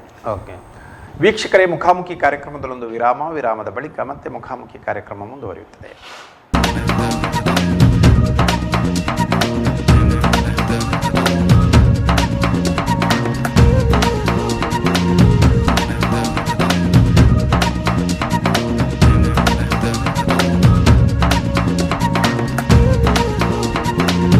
ವಿರಾಮದ ಬಳಿಕ ಮತ್ತೆ ಮುಖಾಮುಖಿ ಕಾರ್ಯಕ್ರಮಕ್ಕೆ ಪ್ರೀತಿಯ ಸ್ವಾಗತ. ಮತ್ತೆ ಬಾಂಗ್ಲಾದೇಶದ ವಿಷಯಕ್ಕೆ ಬಂದಾಗ ಪ್ರಸಕ್ತವಾಗಿ ಅಲ್ಲಿ ಬಹಳ ವಿಷಮ ಪರಿಸ್ಥಿತಿ ಇದೆ. ಅದು ಮುಂದುವರಿಯಬಹುದು ಅಥವಾ ಮುಂದಿನ ದಿನಗಳಲ್ಲಿ ಮಧ್ಯಂತರ ಸರ್ಕಾರದ ಬಗ್ಗೆಯೂ ಕೂಡ ಈಗಾಗಲೇ ಮೊಹಮ್ಮದ್ ಯೂನಿಸ್ ರವರ ಒಂದು ನೇತೃತ್ವದಲ್ಲಿ ಮಧ್ಯಂತರ ಸರ್ಕಾರದ ಸ್ಥಾಪನೆಯ ಬಗ್ಗೆಯೂ ಕೂಡ ಮಾತುಗಳು ಕೇಳಿ ಬರ್ತಾ ಇದ್ದಾವೆ. ಅಥವಾ ಮತ್ತೆ ಚುನಾವಣೆ ಘಟಿಸಬಹುದು, ಮತ್ತೆ ಏನೋ ಒಂದು ಸರ್ಕಾರ ಬರಬಹುದು. ಈ ಸಂದರ್ಭದಲ್ಲಿ ಹಿಂದೂಗಳ ರಕ್ಷಣೆಗೆ ಒಂದು ಸಮರ್ಪಕವಾದಂಥ ನೀತಿ ನಿಯಮ ನಿರ್ಣಯಗಳನ್ನು ಮಾಡಲಿಕ್ಕೆ ಆ ಅವಕಾಶಗಳನ್ನು ಬಳಸಿಕೊಳ್ಳುವಂತೆ ಮತ್ತು ಹಿಂದೂಗಳನ್ನು ರಕ್ಷಿಸುವಂತೆ ಮಾಡುವ ನಿಟ್ಟಿನಲ್ಲಿ ನಮ್ಮ ಸರ್ಕಾರ ಯಾವ ರೀತಿಯಲ್ಲಿ ಹೆಜ್ಜೆ ಇಡಬೇಕು ಮತ್ತು ಇಲ್ಲಿಯ ಹಿಂದೂ ಸಂಘಟನೆಗಳು ಸರ್ಕಾರಕ್ಕೆ ಯಾವ ರೀತಿಯಲ್ಲಿ ಒತ್ತಡ ಹೇರಬೇಕು? ಈಗಾಗಲೇ ನಾವು ಈಗ ಹಿಂದೂ ಜನಜಾಗೃತಿ ಸಮಿತಿಯಿಂದ ಅಥವಾ ನಾವು ಈಗಾಗಲೇ ಹೇಳಿದಾಗೆ ಸುಮಾರು 57 ಚಿಂತಕರು ಕೂಡ ನಮ್ಮ ಪ್ರಧಾನಿಯವರಿಗೆ ಮನವಿ ಮಾಡಿಕೊಂಡಿದ್ದಾರೆ. ಅಷ್ಟೇ ಅಲ್ಲ, ಈಗ ಪುರಿ ಶಂಕರಾಚಾರ್ಯ ನಿಶ್ಚಲಾನಂದ ಸರಸ್ವತಿ ಸ್ವಾಮೀಜಿಯವರು ಕೂಡ ಸರ್ಕಾರಕ್ಕಿರ್ಬೋದು, ಹಿಂದೂ ಸಮಾಜಕ್ಕಿರ್ಬೋದು, ಬಾಂಗ್ಲಾದೇಶಕ್ಕೆ ಒಂದು ರೀತಿಯಲ್ಲಿ ಅವರ ವಿಚಾರವನ್ನು ಕೂಡ ತಿಳಿಸಿದ್ದಾರೆ. ಈ ಘಟನೆಯನ್ನು ತೀವ್ರವಾಗಿ ಅವರು ಕೂಡ ಖಂಡಿಸಿದ್ದಾರೆ. ಮುಂದೆ ನಾವು ಕೂಡ ಹಿಂದೂಗಳು ಈ ರೀತಿಯಾಗಿ ಜಾಗೃತ ಆಗದಿದ್ದರೆ ಮುಂದಿನ ದಿನದಲ್ಲಿ ತುಂಬ ನಾವು ಅಪಾಯ ಎದುರಾಗ್ಬೋದು. ಅದೇ ರೀತಿ ಸರ್ಕಾರ ಕೂಡ ಇವತ್ತು ನಾವು ಆಗ ಹೇಳಿದಾಗೇ ಅಲ್ಲಿಯ ಒಂದು ನಮ್ಮ ಸಂಸತ್ತಲ್ಲಿ ನಿರ್ಣಯ ಆಗಬೇಕು. ಆ ಸಂಸತ್ತಲ್ಲಿ ನಿರ್ಣಯ ಆಗಿ ಅಲ್ಲಿಯ ಹಿಂದೂಗಳಿಗೆ ನಮ್ಮ ರಕ್ಷಣೆ ಒದಗಿಸುವಂಥ ಒಂದು ಪ್ರಯತ್ನ ನಮ್ಮ ಸರ್ಕಾರ ಮಾಡಬೇಕು. ಅದೇ ರೀತಿ ಅಲ್ಲಿಯ ವಿಶ್ವಸಂಸ್ಥೆಗೆ ಒತ್ತಡ ಹೇರಬೇಕಾಗಿದೆ. ಅದೇ ರೀತಿ ಬಾಂಗ್ಲಾದೇಶದ ಮಿಲಿಟ್ರಿಗೂ ಕೂಡ ನಾವು ಕಟ್ಟೆಚ್ಚರವನ್ನು ಇಲ್ಲಿಂದ ನಾವು ಕೊಡಬೇಕಾಗ್ತದೆ. ಅಲ್ಲಿಯ ಹಿಂದೂಗಳ ರಕ್ಷಣೆ ಮಾಡುವಂಥದ್ದು ಜವಾಬ್ದಾರಿ ಅವ್ರದ್ದೇ. ಈಗ ಅಲ್ಲಿನ ಹೊಸದಾಗಿನ ಗೃಹ ಸಚಿವರು ಕೂಡ ಈಗ ಆಶ್ವಾಸನೆ ಕೊಟ್ಟಿದ್ದಾರೆ, ಕ್ಷಮೆಯಾಚನೆಯನ್ನು ಕೂಡ ಮಾಡಿದ್ದಾರೆ. ಅವರು ಕೇವಲ ಕ್ಷಮೆಯಾಚನೆ ಮಾಡಿದರೆ ಸಾಕಾಗೋದಿಲ್ಲ. ಅಲ್ಲೇ ಈಗಾಗಲೇ ಅಲ್ಲಿ ಏನು ಹಿಂದೂಗಳ ಮೇಲೆ ಇಷ್ಟೆಲ್ಲ ಹತ್ಯೆ ಆಯಿತು, ಅತ್ಯಾಚಾರಗಳಾಯಿತು, ಅಲ್ಲಿ ಯಾರು ಅತ್ಯಾಚಾರ ಮಾಡಿದ್ದಾರೆ ಅವರಿಗೆ ಅಲ್ಲಿನ ಒಂದು ರೀತಿಯಲ್ಲಿ ನ್ಯಾಯಾಂಗ ತನಿಖೆ ಆಗಬೇಕು. ಕಾನೂನಿನ ಪ್ರಕಾರ ಅವರಿಗೆ ಕಠಿಣ ಶಿಕ್ಷೆ ಆಗಬೇಕು. ಅಲ್ಲಿ ಮತ್ತು ಹಿಂದೂಗಳಿಗೆ ಅಲ್ಲಿ ಪುನರ್ವಸತಿ, ಅಲ್ಲಿಯ ಸರ್ಕಾರ ಅವರಿಗೆ ವಸತಿ ನಿರ್ಮಾಣ ಮಾಡಿಕೊಡಬೇಕು. ಮುಂದಿನ ದಿನದಲ್ಲಿ ಹಿಂದೂಗಳ ರಕ್ಷಣೆಗಾಗಿ ಅವರು ಈ ರೀತಿಯ ಕಾನೂನು ಕ್ರಮ ಕೈಗೊಳ್ಳಬೇಕು. ಹೇಗೆ ನಾನು ಆಗ ಹೇಳಿದಾಗೇ ಅಲ್ಲಿಯ ಹಿಂದೂಗಳಿಗೆ ಅಲ್ಲಿ ಅಲ್ಪಸಂಖ್ಯಾತ ಆಯೋಗವನ್ನು ರಚನೆ ಮಾಡಿ ಅಲ್ಲಿಯ ಈಗಿನ ಈ ಒಂದು ಸ್ಥಿತಿ ಏನಾಗಿದೆ ಅದಕ್ಕೆ ಪೂರ್ಣ ರಕ್ಷಣೆ ಒದಗಿಸುವಂಥ ಒಂದು ಪ್ರಯತ್ನ ಕೂಡ ಅಲ್ಲಿನ ಸರ್ಕಾರ ಆಗಬೇಕು. ಎಲ್ಲ ಇದಕ್ಕೆ ಪ್ರಯತ್ನಗಳು ಇಲ್ಲಿಂದ ನಮ್ಮ ಸರ್ಕಾರದಿಂದ ಒತ್ತಡ ಅಲ್ಲಿ ಹೇರಬೇಕಾಗಿದೆ. ಆ ರೀತಿಯಲ್ಲಿ ನಾವು ಈಗ ಸರ್ಕಾರಕ್ಕೆ ಬೇರೆ ಬೇರೆ ರೀತಿಯಿಂದ ಒತ್ತಡವನ್ನು ಕೂಡ ಹೇರ್ತಾ ಇದ್ದೇವೆ. ಈಗ ಹಿಂದೂ ಜನಜಾಗೃತಿ ಸಮಿತಿಯ ಒಂದು ಪ್ರಯತ್ನ ಈಗ ಆನ್ಲೈನ್ ಒಂದು ಸಹಿ ಸಂಗ್ರಹವನ್ನು ಕೂಡ ಮಾಡ್ತಾ ಇದ್ದೇವೆ ನಾವು. ಈ ರೀತಿಯಾಗಿ ಲಕ್ಷಾಂತರ ಜನ ಈಗಾಗಲೇ ಈ ಒಂದು ಸಹಿ ಅಭಿಯಾನದಲ್ಲಿ ಭಾಗಿಯಾಗಿದ್ದಾರೆ. ಈ ಒಂದು ಸಹಿ ಒಬ್ಬ ಹಿಂದುವಿನ ಒಂದು ಸಹಿ ಕೂಡ ಆ ಬಾಂಗ್ಲಾದೇಶದ ಹಿಂದುವಿನ ರಕ್ಷಣೆಗೋಸ್ಕರ ಇದೆ. ಈ ಒಂದು ವಿಚಾರವನ್ನು ನಾವು ಇವತ್ತು ಇಡೀ ದೇಶದಾದ್ಯಂತ ಎಲ್ಲ ಕಡೆ ಜಾಗೃತಿ ಮೂಡಿಸ್ತಾ ಇದ್ದೇವೆ. ನಮ್ಮ ಹಿಂದೂ ಜನಜಾಗೃತಿ ಸಮಿತಿಯ ಪ್ರಯತ್ನದಿಂದ ಇಡೀ ಒಂದು ದೇಶದಾದ್ಯಂತ ಈ ಒಂದು ಹಿಂದೂಗಳು ಇವತ್ತು ಪ್ರತಿಭಟಿಸ್ತಾ ಇದ್ದಾರೆ. ಸರ್ಕಾರಕ್ಕೂ ಕೂಡ ಗಮನಕ್ಕೆ ತರ್ತಾ ಇದ್ದಾರೆ, ಒತ್ತಡವನ್ನು ಕೂಡ ಹೇರ್ತಾ ಇದ್ದಾರೆ. ಈ ರೀತಿಯಾಗಿ ಪ್ರಯತ್ನ ಹಿಂದೂ ಜನಜಾಗೃತಿ ಸಮಿತಿಯಿಂದ ಮಾಡ್ತಾ ಇದೆ. ಅದೇ ರೀತಿ ನಾವೆಲ್ಲರೂ ಕೂಡ ಬೇರೆ ಬೇರೆ ರೀತಿಯ ಸಂಘಟನೆಗಳು ಕೂಡ ಇವತ್ತು ಬೇರೆ ಬೇರೆ ಮಾನವ ಸರಪಳಿ ಮೂಲಕ ಇರ್ಬೋದು ಅಥವಾ ಬೇರೆ ಬೇರೆ ರೀತಿಯಲ್ಲಿ ಕೂಡ ಇವತ್ತು ಪ್ರತಿಭಟನೆಗಳು ಪ್ರಾರಂಭ ಆಗಿದೆ. ಅದರಿಂದ ಎಲ್ಲರೂ ಕೂಡ ನಾವು ಜಾಗೃತರಾಗಿ ಇವತ್ತು ಸರ್ಕಾರದ ಮೇಲೆ ಒತ್ತಡ ತರಬೇಕು. ಸರ್ಕಾರ ಬಾಂಗ್ಲಾದೇಶದ ಸರ್ಕಾರಕ್ಕೂ ಕೂಡ ಇಲ್ಲಿಂದ ಸರ್ಕಾರ ಒತ್ತಡ ಹೇರಬೇಕಾಗಿದೆ. ಈ ಪ್ರಯತ್ನ ನಾವು ಎಲ್ಲರೂ ಸೇರಿ ನಾವು ಇವತ್ತು ಮಾಡಬೇಕಾಗಿದೆ ಇವತ್ತು. ಬಟ್ ಈ ಭಾರತದಲ್ಲಿನ ಹಿಂದೂಗಳ ಎದುರಿಸ್ತಿರುವಂಥ ಸಮಸ್ಯೆಗಳು ಕೂಡ ಇದೆಯಲ್ಲ ಸರ್, ಅದರ ಬಗ್ಗೆಯೂ ಕೂಡ ತಾವು ಏನಾದರೂ ಹೋರಾಟ ಪ್ರತಿಭಟನೆಗಳನ್ನು ಮಾಡ್ತೀರಾ? ಮತ್ತು ಮುಖ್ಯವಾಗಿ ತಾವೀಗ ಹೇಳ್ತೀರಿ ಅಲ್ಲಿ ಅದು ಆಗಬೇಕು, ಇಂಥದ್ದೆಲ್ಲ ಆಗಬೇಕು ಅಂದರೆ ಇಲ್ಲಿ ಮುಖ್ಯ ಸಮಸ್ಯೆ ಇರೋದು ಈ ಅಕ್ರಮ ಬಾಂಗ್ಲಾ ನುಸುಳುಕೋರರು ಮುಂದಿನ ದಿನಗಳಲ್ಲಿ ಭಾರತದಲ್ಲಿಯೂ ಅಭದ್ರತೆಯನ್ನು ಸೃಷ್ಟಿಸಬಹುದು ಅನ್ನೋದು. ಯಾಕಂದರೆ ಗಡಿರಾಜ್ಯವಾದಂಥ ಪಶ್ಚಿಮ ಬಂಗಾಳ ಒಂದಷ್ಟು ಸಾಫ್ಟ್ ಕಾರ್ನರ್ ಆಗಿದೆ, ಅದು ಎಲ್ರಿಗೂ ತಿಳಿಯುವಂಥ ವಿಚಾರ. ಈ ಹಿನ್ನೆಲೆಯಲ್ಲಿ ಬಂಗಾಳ ಸರ್ಕಾರಕ್ಕೂ ವೆಸ್ಟ್ ಬೆಂಗಾಲ್ ಸರ್ಕಾರಕ್ಕೆ ಈ ಬಗ್ಗೆ ಮನವರಿಕೆ ಮಾಡುವ ಪ್ರಯತ್ನವನ್ನು ಹಿಂದೂ ಜನಜಾಗೃತಿ ಸಮಿತಿ ಮಾಡ್ತಾ ಇದೆಯಾ? ಈಗಾಗಲೇ ಹಿಂದೂ ಜನಜಾಗೃತಿ ಸಮಿತಿ ಇದರ ಬಗ್ಗೆ ಗಂಭೀರವಾಗಿ ವಿಚಾರವನ್ನು ಕೂಡ ಮಾಡ್ತಾ ಇದೆ. ನಿರಂತರವಾಗಿ ಹಿಂದೂಗಳಿಗೆ ಅನ್ಯಾಯ ಆದಾಗ, ಹಿಂದೂ ಧರ್ಮಕ್ಕೇನಾದರೂ ಆಘಾತಗಳಾದಾಗ ತಕ್ಷಣ ಅದನ್ನು ಪ್ರತಿಭಟಿಸುವಂಥದ್ದು, ಕಾನೂನಿನ ಮೂಲಕ ಹೋರಾಟ ಮಾಡುವಂಥದ್ದು, ಸರ್ಕಾರದ ಕಡೆಗೆ ಒತ್ತಡ ಹೇರುವಂಥದ್ದು ಪ್ರಯತ್ನ ನಿರಂತರವಾಗಿ ಮಾಡ್ತಾ ಇದೆ. ಅಷ್ಟೇ ಅಲ್ಲ, ಇಡೀ ನಮ್ಮ ಒಟ್ಟಾರೆ ದೇಶದ ಸ್ಥಿತಿ ಬಗ್ಗೆ ಇರಬಹುದು. ಈ ಒಂದು ಸ್ಥಿತಿ ಬಗ್ಗೆ ಪ್ರತಿ ವರ್ಷ ಕಳೆದ 12 ವರ್ಷಗಳಿಂದ ಅಖಿಲ ಭಾರತ ಮಟ್ಟದ ಹಿಂದೂ ರಾಷ್ಟ್ರ ಅಧಿವೇಶನವನ್ನು ಮಾಡುವ ಮೂಲಕ ಈಗ 2 ವರ್ಷದಿಂದ 2011 ಮತ್ತು 2012ಕ್ಕೆ ವಿಶ್ವಮಟ್ಟದ ವೈಶ್ವಿಕ ಹಿಂದೂ ರಾಷ್ಟ್ರ ಮಹೋತ್ಸವ ಅಂತೇಳಿ ಇಡೀ ನಮ್ಮ ದೇಶದ 250ಕ್ಕಿಂತಲೂ ಹೆಚ್ಚಿನ ಸಂಘಟನೆಗಳನ್ನು ಒಟ್ಟು ಸೇರಿಸಿ ಪ್ರತಿಯೊಂದು ರಾಜ್ಯದ ಹಿಂದೂ ಮುಖಂಡರು, ಹಿಂದೂ ಸಂಘಟನೆಗಳ ಮುಖಂಡರು ಮತ್ತು ಧಾರ್ಮಿಕ ಮುಖಂಡರು ಮತ್ತು ಕಾನೂನಿನ ನ್ಯಾಯವಾದಿಗಳು ಇನ್ನು ಇವೆಲ್ಲರನ್ನು ಸೇರಿಸಿ ಈ ನಮ್ಮ ಭಾರತದ ಬಗ್ಗೆ ಪ್ರತಿಯೊಂದು ನಮ್ಮ ಹಿಂದೂಗಳ ಮೇಲೆ ಆಗ್ತಿರುವಂಥ ಈ ಒಂದು ಘಟನೆಗಳ ಬಗ್ಗೆ ಚರ್ಚೆಗಳಾಗ್ತಾ ಇದೆ.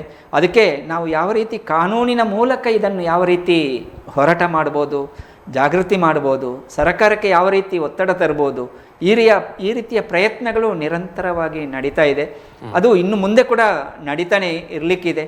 ಅದಕ್ಕಾಗಿ ನಾವು ಈ ಎಲ್ಲ ಸಮಸ್ಯೆಗೆ ಒಂದೇ ಉತ್ತರ ಯಾವುದಂತ ಹೇಳಿದರೆ, ಭಾರತ ಯಾವಾಗ ಹಿಂದೂ ರಾಷ್ಟ್ರ ಆಗ್ತದೋ ಆವಾಗ ಎಲ್ಲ ಸಮಸ್ಯೆಗಳು ತನ್ನಿಂತಾನೇ ಅದು ಕಡಿಮೆ ಆಗಲಿಕ್ಕಿದೆ.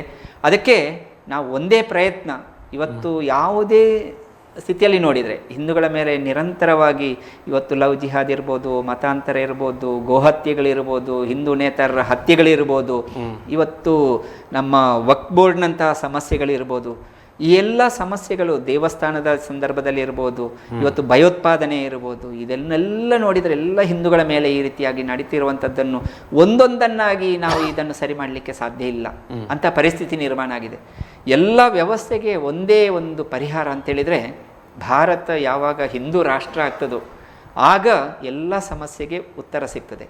ಆದರ್ಶ ಒಂದು ವ್ಯವಸ್ಥೆ ನಿರ್ಮಾಣ ಆಗಬೇಕು. ಅದಕ್ಕೋಸ್ಕರ ಏನು ರಾಮರಾಜ್ಯ ಅಂತ ಹೇಳ್ತೇವೆ, ಆ ರಾಮರಾಜ್ಯದ ಒಂದು ವ್ಯವಸ್ಥೆ ಮತ್ತೊಮ್ಮೆ ನಿರ್ಮಾಣ ಆಗಬೇಕು. ಜಾತ್ಯತೀತ ರಾಷ್ಟ್ರದಲ್ಲಿ ಅದು ಸಾಧ್ಯವಿಲ್ವೇ ಸರ್? ಯಾಕೆ ಸಾಧ್ಯ ಇಲ್ಲ? ಯಾಕಂದ್ರೆ ಸೌಹಾರ್ದ ಪರಂಪರೆಯನ್ನು ಉಳಿಸಿಕೊಂಡಂತಹ ದೇಶ ಇದು. ಹೌದು, ಹಿಂದೂ ರಾಷ್ಟ್ರವೇ ಆಗಬೇಕಾ? ನಾವು ಹೇಳುವಂಥದ್ದು ಹಿಂದೂ ರಾಷ್ಟ್ರ ಅಂತ ಹೇಳುವಂಥದ್ದು ಕಲ್ಪನೆ. ನಾವು ನೀವು ಹೇಳಿದಾಗನೇ ಜಾತ್ಯತೀತ ರಾಷ್ಟ್ರ ಇವತ್ತು, ಈ ಜಾತ್ಯತೀತ ರಾಷ್ಟ್ರ ಯಾವಾಗ ಆಯಿತು ಅಂತ 1976ನೇ ಇಸ್ವಿಯವರೆಗೆ ನಮ್ಮ ಭಾರತ ಹಿಂದೂ ರಾಷ್ಟ್ರನೇ ಇತ್ತಲ್ಲ. ಸರಿ. ಆ 1976ನೇ ಇಸ್ವಿಯಲ್ಲಿ ತುರ್ತು ಪರಿಸ್ಥಿತಿ ನಿರ್ಮಾಣ ಮಾಡಿ ಅಲ್ಲಿಯ ಒಂದು ಸಂವಿಧಾನದ 42ನೇ ತಿದ್ದುಪಡಿಯನ್ನು ಮಾಡಿ ಅಲ್ಲಿ ಹೇಗೆ ಹಿಂದೂ ರಾಷ್ಟ್ರ ಇದ್ದದ್ದ ಆ ಶಬ್ದವನ್ನು ತೆಗೆದು ಹೇಗೆ ಜಾತ್ಯತೀತ ರಾಷ್ಟ್ರ ಸೆಕ್ಯುಲರ್ ರಾಷ್ಟ್ರ ಅಂತೇಳಿ ಹೇಗೆ ಮಾಡಲಿಕ್ಕೆ ಸಾಧ್ಯ ಉಂಟೋ, ಹಾಗಾದರೆ ಇವತ್ತಿನವರೆಗೆ ಸುಮಾರು 100ಕ್ಕಿಂತಲೂ ಹೆಚ್ಚು ಸಂವಿಧಾನ ಬದಲಾವಣೆ ಆಯಿತು. ಆ ಸಂವಿಧಾನದಲ್ಲಿ ನಾವು ಇಡೀ 100 ಕೋಟಿ ಹಿಂದೂಗಳು ಯಾಕೆ ನಾವು ಬೇಡಿಕೆಯನ್ನು ಇಡಬಾರ್ದು? ಇಡೀ ಬಹುಸಂಖ್ಯಾತ ಹಿಂದೂಗಳಿರುವ ನಮ್ಮ ಭಾರತವನ್ನು ಯಾಕೆ ಹಿಂದೂ ರಾಷ್ಟ್ರ ಮಾಡಬಾರ್ದು? ಹಿಂದೂ ರಾಷ್ಟ್ರ ಅಂತ ಹೇಳಿದ್ರೆ ಕೇವಲ ಹಿಂದೂಗಳ ರಾಷ್ಟ್ರ ಅಂತ ಅಲ್ಲ. ನಾವು ಈ ಹಿಂದೂ ರಾಷ್ಟ್ರದ ಕಲ್ಪನೆ ಹೇಗಿದೆ ಅಂದ್ರೆ ವಸುದೈವ ಕುಟುಂಬಕಂ. ಈ ಹಿಂದೆಯೂ ಕೂಡ ನಾವು ನೋಡಿರ್ಬೋದು, ಛತ್ರಪತಿ ಶಿವಾಜಿ ಮಹಾರಾಜರ ಹಿಂದವಿ ಸ್ವರಾಜ್ಯ ಸ್ಥಾಪನೆ ಆದಾಗ ಎಲ್ಲರೂ ಕೂಡ ಇದ್ರು. ಅಲ್ಲಿ ಏನು ಕೇವಲ ಹಿಂದೂಗಳಿಗೆ ಹಿಂದವಿ ಸ್ವರಾಜ್ಯ ಅಂತ ಇರಲಿಲ್ಲ, ಎಲ್ಲರೂ ಮುಸಲ್ಮಾನರು ಇದ್ರು, ಎಲ್ಲರೂ ಇದ್ರು. ಅದೇ ರೀತಿಯ ಈ ಒಂದು ಕೂಡ ವ್ಯವಸ್ಥೆ ಹಿಂದೂ ರಾಷ್ಟ್ರ ಅಂತ ಹೇಳಿದ್ರೆ ಇಲ್ಲಿನ ಮುಸಲ್ಮಾನರು ಇಲ್ಲಿಂದ ಹೋಗ್ಬೇಕು ಅಥವಾ ಕ್ರೈಸ್ತರು ಹೋಗ್ಬೇಕು ಆ ವಿಚಾರ ಅಲ್ಲ. ಪ್ರತಿಯೊಬ್ಬರಿಗೂ ಕೂಡ ಒಂದು ಆದರ್ಶ ಒಂದು ವ್ಯವಸ್ಥೆ ನಿರ್ಮಾಣ ಆಗಬೇಕು ಅಂತ ಹೇಳಿ ಈ ಹಿಂದೂ ರಾಷ್ಟ್ರದ ಒಂದು ಸಂಕಲ್ಪನೆಯನ್ನು ಇಟ್ಕೊಂಡು ಈ ಒಂದು ಹಿಂದೂ ರಾಷ್ಟ್ರಕ್ಕೋಸ್ಕರ ಹೋರಾಟವನ್ನು ಮಾಡ್ತಾ ಇರುವಂಥದ್ದು ಇವತ್ತು ನಡೀತಾ ಇದೆ. ಅದಕ್ಕೋಸ್ಕರ ಈ ಒಂದು ವಿಶ್ವಮಟ್ಟದ ವೈಶ್ವಿಕ ಹಿಂದೂ ರಾಷ್ಟ್ರ ಮಹೋತ್ಸವಗಳು ನಡೀತಾ ಇದೆ. ಈ ಒಂದು ಇದರಲ್ಲಿ ಎಲ್ಲ ದೇಶದ ಪ್ರತಿಯೊಂದು ರಾಜ್ಯದಿಂದ ಇರ್ಬೋದು. ಈ ವರ್ಷ ಅಮೇರಿಕ ಇರ್ಬೋದು, ದಕ್ಷಿಣ ಆಫ್ರಿಕಾ ಮತ್ತು ನೇಪಾಳ, ಇಂಡೋನೇಷ್ಯಾ, ಬಾಂಗ್ಲಾದೇಶದಿಂದ ಕೂಡ ಹಿಂದೂಗಳು ಅಲ್ಲಿ ಇವತ್ತು ಭಾಗಿಯಾಗಿದ್ದಾರೆ. ಈ ವರ್ಷ ಜೂನ್ 24ರಿಂದ 30ರವರೆಗೆ ನಮ್ಮ ಗೋವಾದಲ್ಲಿ ರಾಮನಾಥಿಯಲ್ಲಿ ನಡೆದಿದೆ. ಈ ಒಂದು ಇದರಲ್ಲಿ ಈ ಅಧಿವೇಶನದಲ್ಲಿ ನೋಡಿದಾಗ ನಮ್ಮ ಭಾರತ ಆದಷ್ಟು ಬೇಗ ಹಿಂದೂ ರಾಷ್ಟ್ರ ಆಗ್ತದೆ ಹೇಳುವಂಥ ನಮಗೆ ಒಂದು ವಿಶ್ವಾಸ ನಮ್ಮಲ್ಲಿದೆ. ಅದು ಆದಾಗ ಇಡೀ ವ್ಯವಸ್ಥೆ ತನ್ನಿಂತಾನೇ ಸರಿಯಾಗಲಿಕ್ಕಿದೆ. ಬಟ್ ಧರ್ಮಾಭಿಮಾನಿಗಳು ಅಭಿಮಾನವನ್ನು ಯಾವ ರೀತಿಯಲ್ಲಿ ಬೆಳೆಸ್ಕೊಳ್ಬೇಕು?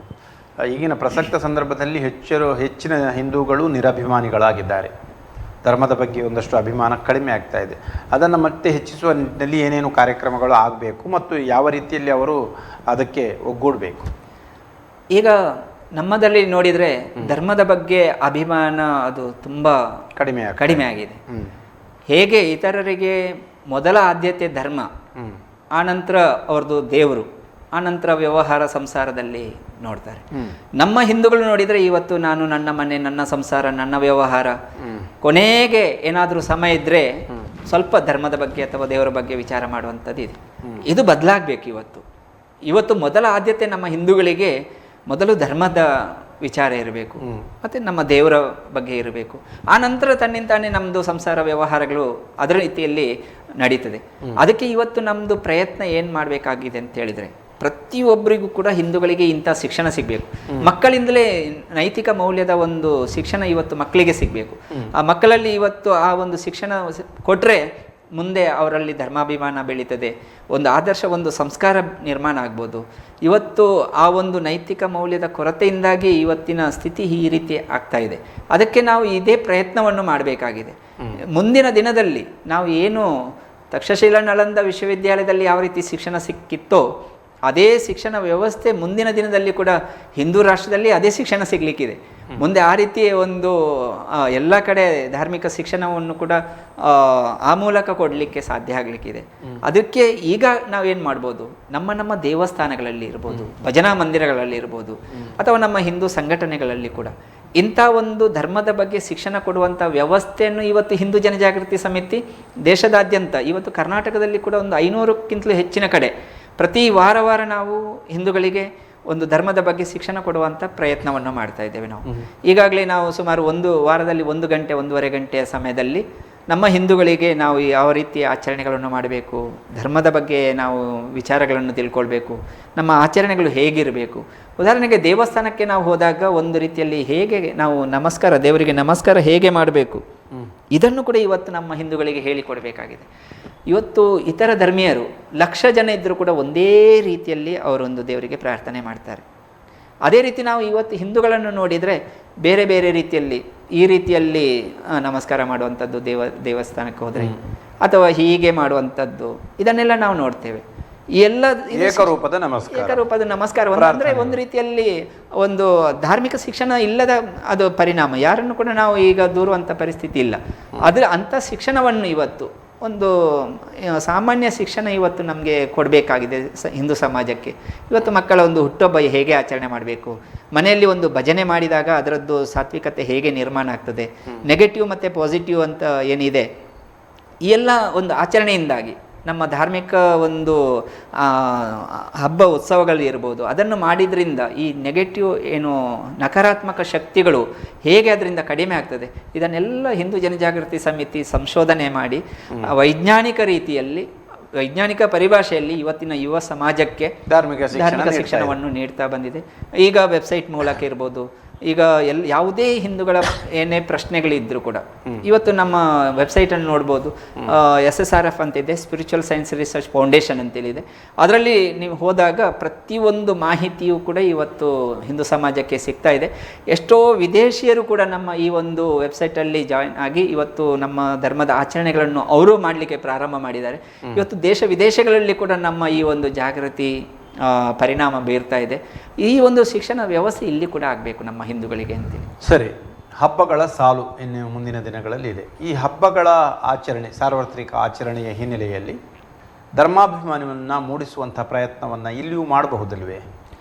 ಈಗ ನೀವು ಹೇಳಿದಾಗೇ ನಮ್ಮ ನಾಗರ ಪಂಚಮಿಯಿಂದ ನಮ್ಮ ಹಿಂದೂಗಳಿಗೆ ಹಬ್ಬ, ಈ ವರ್ಷದ ಹೊಸ ಹಬ್ಬಗಳು ಪ್ರಾರಂಭ ಆಯಿತು.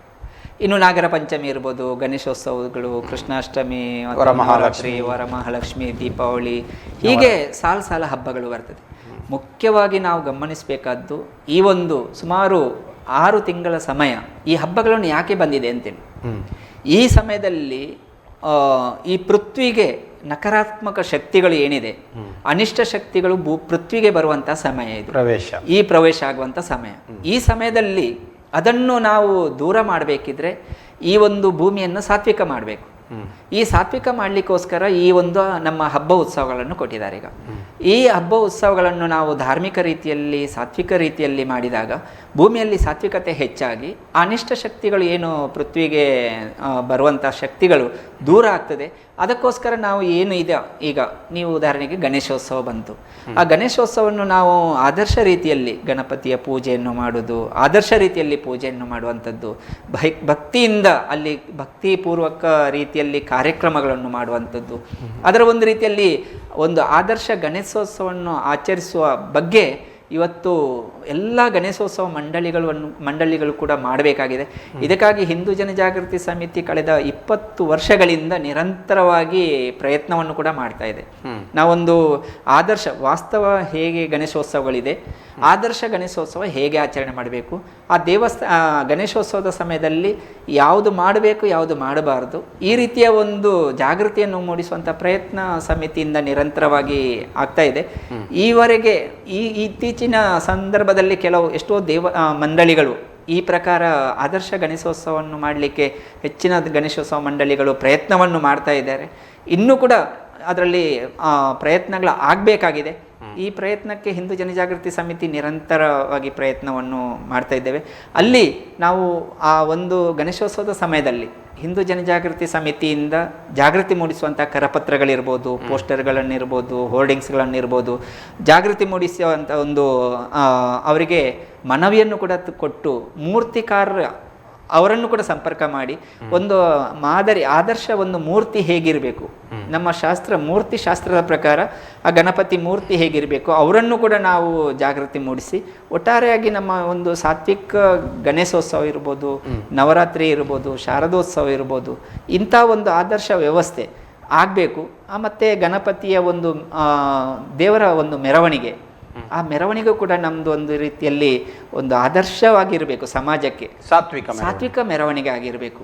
ಅದು ಬಿಟ್ಟು ಇವತ್ತು ಪ್ರತಿಯೊಬ್ಬರು ಕೂಡ ಮನೋರಂಜನೆಯನ್ನೇ ಗೌಜಿಗಳು, ಆಡಂಬರ, ವಿಜೃಂಭಣೆ, ಇದನ್ನು ಒಂದು ವರ್ಗ ಇವತ್ತು ಆ ರೀತಿಯಾಗಿ ಆಡಂಬರವನ್ನು ಮಾಡ್ತಾ ಇದ್ದದ್ದನ್ನು ಎಷ್ಟೋ ಹಿಂದೂ ಸಮಾಜ ಇವತ್ತು ಅದರ ಬಗ್ಗೆ ತುಂಬ ಗಂಭೀರವಾಗಿ ಅದನ್ನು ಸರಿ ಮಾಡಬೇಕೆನ್ನುವಂಥ ವಿಚಾರವನ್ನು ಇಟ್ಕೊಳ್ಳುವಂಥ ಹಿಂದೂಗಳು ಕೂಡ ತುಂಬ ಇದ್ದಾರೆ.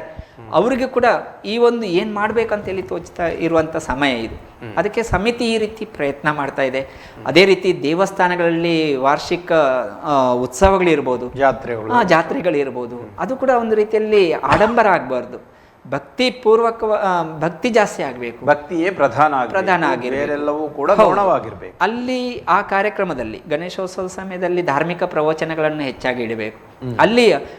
ಅಲ್ಲಿ ಒಂದು ಆ ಕಾರ್ಯಕ್ರಮ ಅಶ್ಲೀಲವಾದ ಕಾರ್ಯಕ್ರಮಗಳನ್ನು ಹಾಕುವಂಥದ್ದು, ಅಶ್ಲೀಲವಾದ ನಾಟಕಗಳನ್ನು ಅಲ್ಲಿ ಮಾಡಿಸುವಂಥದ್ದು ಅಥವಾ ಡ್ಯಾನ್ಸ್ಗಳಂಥದ್ದು, ಪಾಶ್ಚಾತ್ಯ ಸಂಗೀತಗಳ ಇದೊಂದು ನೃತ್ಯಗಳನ್ನು ಮಾಡಿಸುವಂಥದ್ದು, ಈ ರೀತಿಯಾಗಿ ಮಾಡಿದಾಗ ಅಲ್ಲಿಯ ಒಂದು ಭಕ್ತಿ ಬರಲಿಕ್ಕೆ ಸಾಧ್ಯನೇ ಇಲ್ಲ.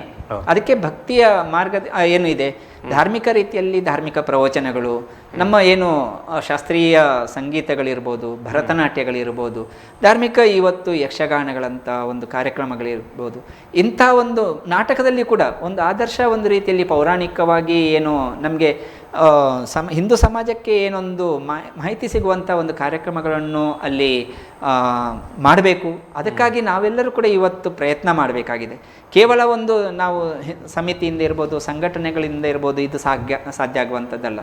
ಪ್ರತಿಯೊಬ್ಬ ಹಿಂದೂ ಕೂಡ ಇದರ ಬಗ್ಗೆ ವಿಚಾರ ಮಾಡುವಂಥ ಪರಿಸ್ಥಿತಿ ನಿರ್ಮಾಣ ಆಗಬೇಕು. ಈ ಒಂದು ನಮ್ಮ ಕಾರ್ಯಕ್ರಮದಿಂದ ಹಿಂದೂಗಳಿಗೆ ಏನು ನಾವು ಮೆಸೇಜ್ ಕೊಡ್ತೇವೆ ಅಂತೀನಿ. ಇವತ್ತು ಗಣೇಶೋತ್ಸವ ಆಡಂಬರ ಆಯಿತು, ಎಷ್ಟೋ ನಾವು ಇವತ್ತು ಜಬರ್ದಸ್ತಿನಿಂದ ಕೂಡ ಹಣ ಸಂಗ್ರಹ ಮಾಡುವಂಥದ್ದು ನಮ್ಮ ಕರ್ನಾಟಕದಲ್ಲಿಯೂ ಕೂಡ ಇದೆ, ಅಥವಾ ಬೇರೆ ರಾಜ್ಯದಲ್ಲಿ ನೋಡಿದರೆ ಅದು ತುಂಬ ಇದೆ. ಅಂಥ ಒಂದು ಜಬರ್ದಸ್ತಿನಿಂದ ಹಣ ಸಂಗ್ರಹ ಮಾಡಬಾರ್ದು. ಅಲ್ಲಿ ಬೇರೆ ಈಗ ಡಿ ಜೆಗಳಂಥ ಒಂದು ಸೌಂಡ್ಸನ್ನು ಹಾಕ್ತಾರೆ ಮೆರವಣಿಗೆಯಲ್ಲಿರ್ಬೋದು, ಕಾರ್ಯಕ್ರಮದಲ್ಲಿರ್ಬೋದು.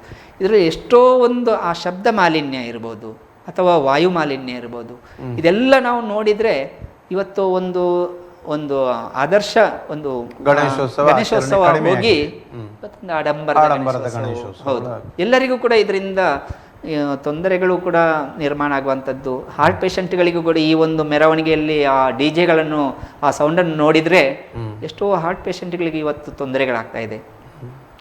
ಇದರಿಂದ ಎಲ್ಲ ನಾವು ವಿಚಾರ ಮಾಡಬೇಕು. ಎಲ್ಲರೂ ಸೇರಿ ನಾವು ಈ ಒಂದು ಆದರ್ಶ ವ್ಯವಸ್ಥೆಯನ್ನು ನಿರ್ಮಾಣ ಮಾಡಬೇಕು.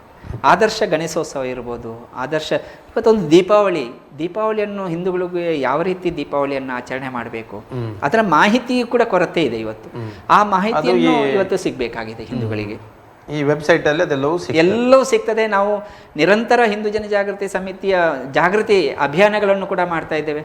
ಈಗಾಗಲೇ ನಾವು ನಾಳೆ ಆಗಸ್ಟ್ 15 ರಾಷ್ಟ್ರಧ್ವಜದ ಬಗ್ಗೆ ಕೂಡ ಇಡೀ ದೇಶದಾದ್ಯಂತ ನಾವು ಜಾಗೃತಿಯನ್ನು ಮೂಡಿಸಿದ್ದೇವೆ. ರಾಷ್ಟ್ರಧ್ವಜ ಇದರ ಬಗ್ಗೆ ರಕ್ಷಣೆ ಬಗ್ಗೆ ಕೂಡ ಹೋರಾಟಗಳನ್ನು ಅಭಿಯಾನಗಳನ್ನು ಕೂಡ ಮಾಡಿದ್ದೇವೆ. ಇದಕ್ಕೆ ಮೊನ್ನೆ ತಾನೇ ಕೊಡಗು ಜಿಲ್ಲಾಧಿಕಾರಿಯವರು ಅಲ್ಲಿ ಒಂದು ಆದೇಶವನ್ನು ಎಲ್ಲ ಇಲಾಖೆಗಳಿಗೆ, ಎಲ್ಲ ಸರ್ಕಾರಕ್ಕೆ ಎಲ್ಲ ಆದೇಶವನ್ನು ಕೂಡ ಹೊರಡಿಸಿದ್ರು.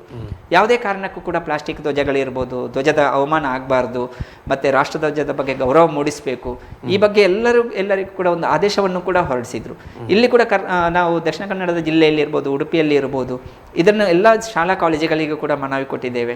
ಈ ರೀತಿಯಾಗಿ ಇಲಾಖೆಗಳಿಗೂ ಕೂಡ ಜಿಲ್ಲಾಧಿಕಾರಿಯವರಿಗಿರ್ಬೋದು, ತಹಶೀಲ್ದಾರರ ಮೂಲಕ ಪೊಲೀಸ್ ಡಿಪಾರ್ಟ್ಮೆಂಟಿಗೂ ಕೂಡ ಈ ರೀತಿಯ ಮನವಿಗಳನ್ನು ಕೂಡ ಕೊಡ್ತಾ ಇದ್ದೇವೆ. ಅದೇ ರೀತಿ ಗಣೇಶೋತ್ಸವದಲ್ಲಿ ಸಂದರ್ಭದಲ್ಲಿ ಕೂಡ ನಾವು ಮಾನ್ಯ ಜಿಲ್ಲಾಧಿಕಾರಿ ಅವರಿಗೆ ಇರ್ಬೋದು, ಪೊಲೀಸ್ ಡಿಪಾರ್ಟ್ಮೆಂಟಿಗೆ ಇರ್ಬೋದು, ನಾವು ಮನವಿಯನ್ನು ಮಾಡ್ತೇವೆ. ಈ ಒಂದು ವ್ಯವಸ್ಥೆಯನ್ನು ನಾವು ಆದರ್ಶವಾಗಿ ಮಾಡಬೇಕು. ನಿಮ್ಮ ಕಡೆಯಿಂದ ಕೂಡ ನಮಗೆ ಈ ಒಂದು ಇದಕ್ಕೆ ಸಹಕಾರವನ್ನು ಕೂಡ ನಾವು ಸರ್ಕಾರದ ಇದಕ್ಕೆ ಇಲಾಖೆಗಳಿಗೂ ಕೂಡ ನಾವು ಮನವಿ ಮಾಡ್ತಾ ಇದ್ದೇವೆ.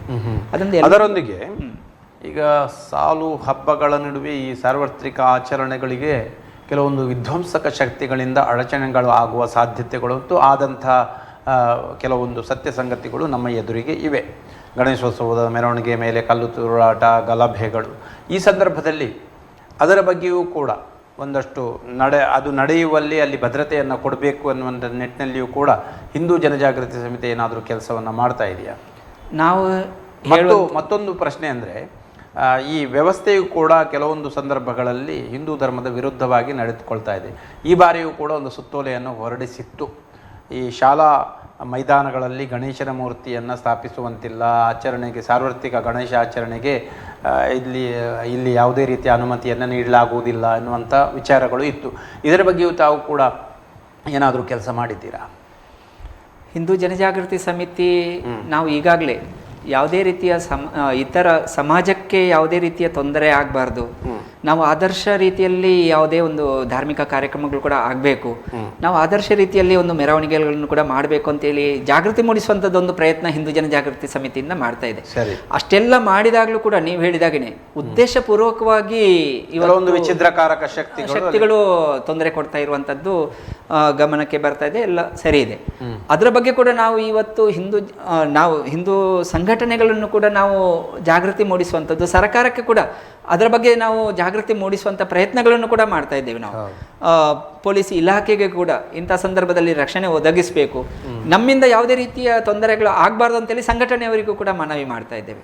ಅದರಿಂದ ಒಂದು ಹಂತದಲ್ಲಿ ನಾವು ಈ ರೀತಿಯ ಶಕ್ತಿಗಳು, ದುಷ್ಟಶಕ್ತಿಗಳು ಈ ರೀತಿ ಮಾಡ್ತಾ ಇರುವಂಥದ್ದನ್ನು ನಾವು ನೋಡ್ತಾ ಇದ್ದೇವೆ. ಅದಕ್ಕೆ ತಕ್ಕ ಈ ಒಂದು ವ್ಯವಸ್ಥೆ ಸರ್ಕಾರದಿಂದ ಮಾಡಬೇಕು, ಇಲಾಖೆಗಳು ಮಾಡಬೇಕು.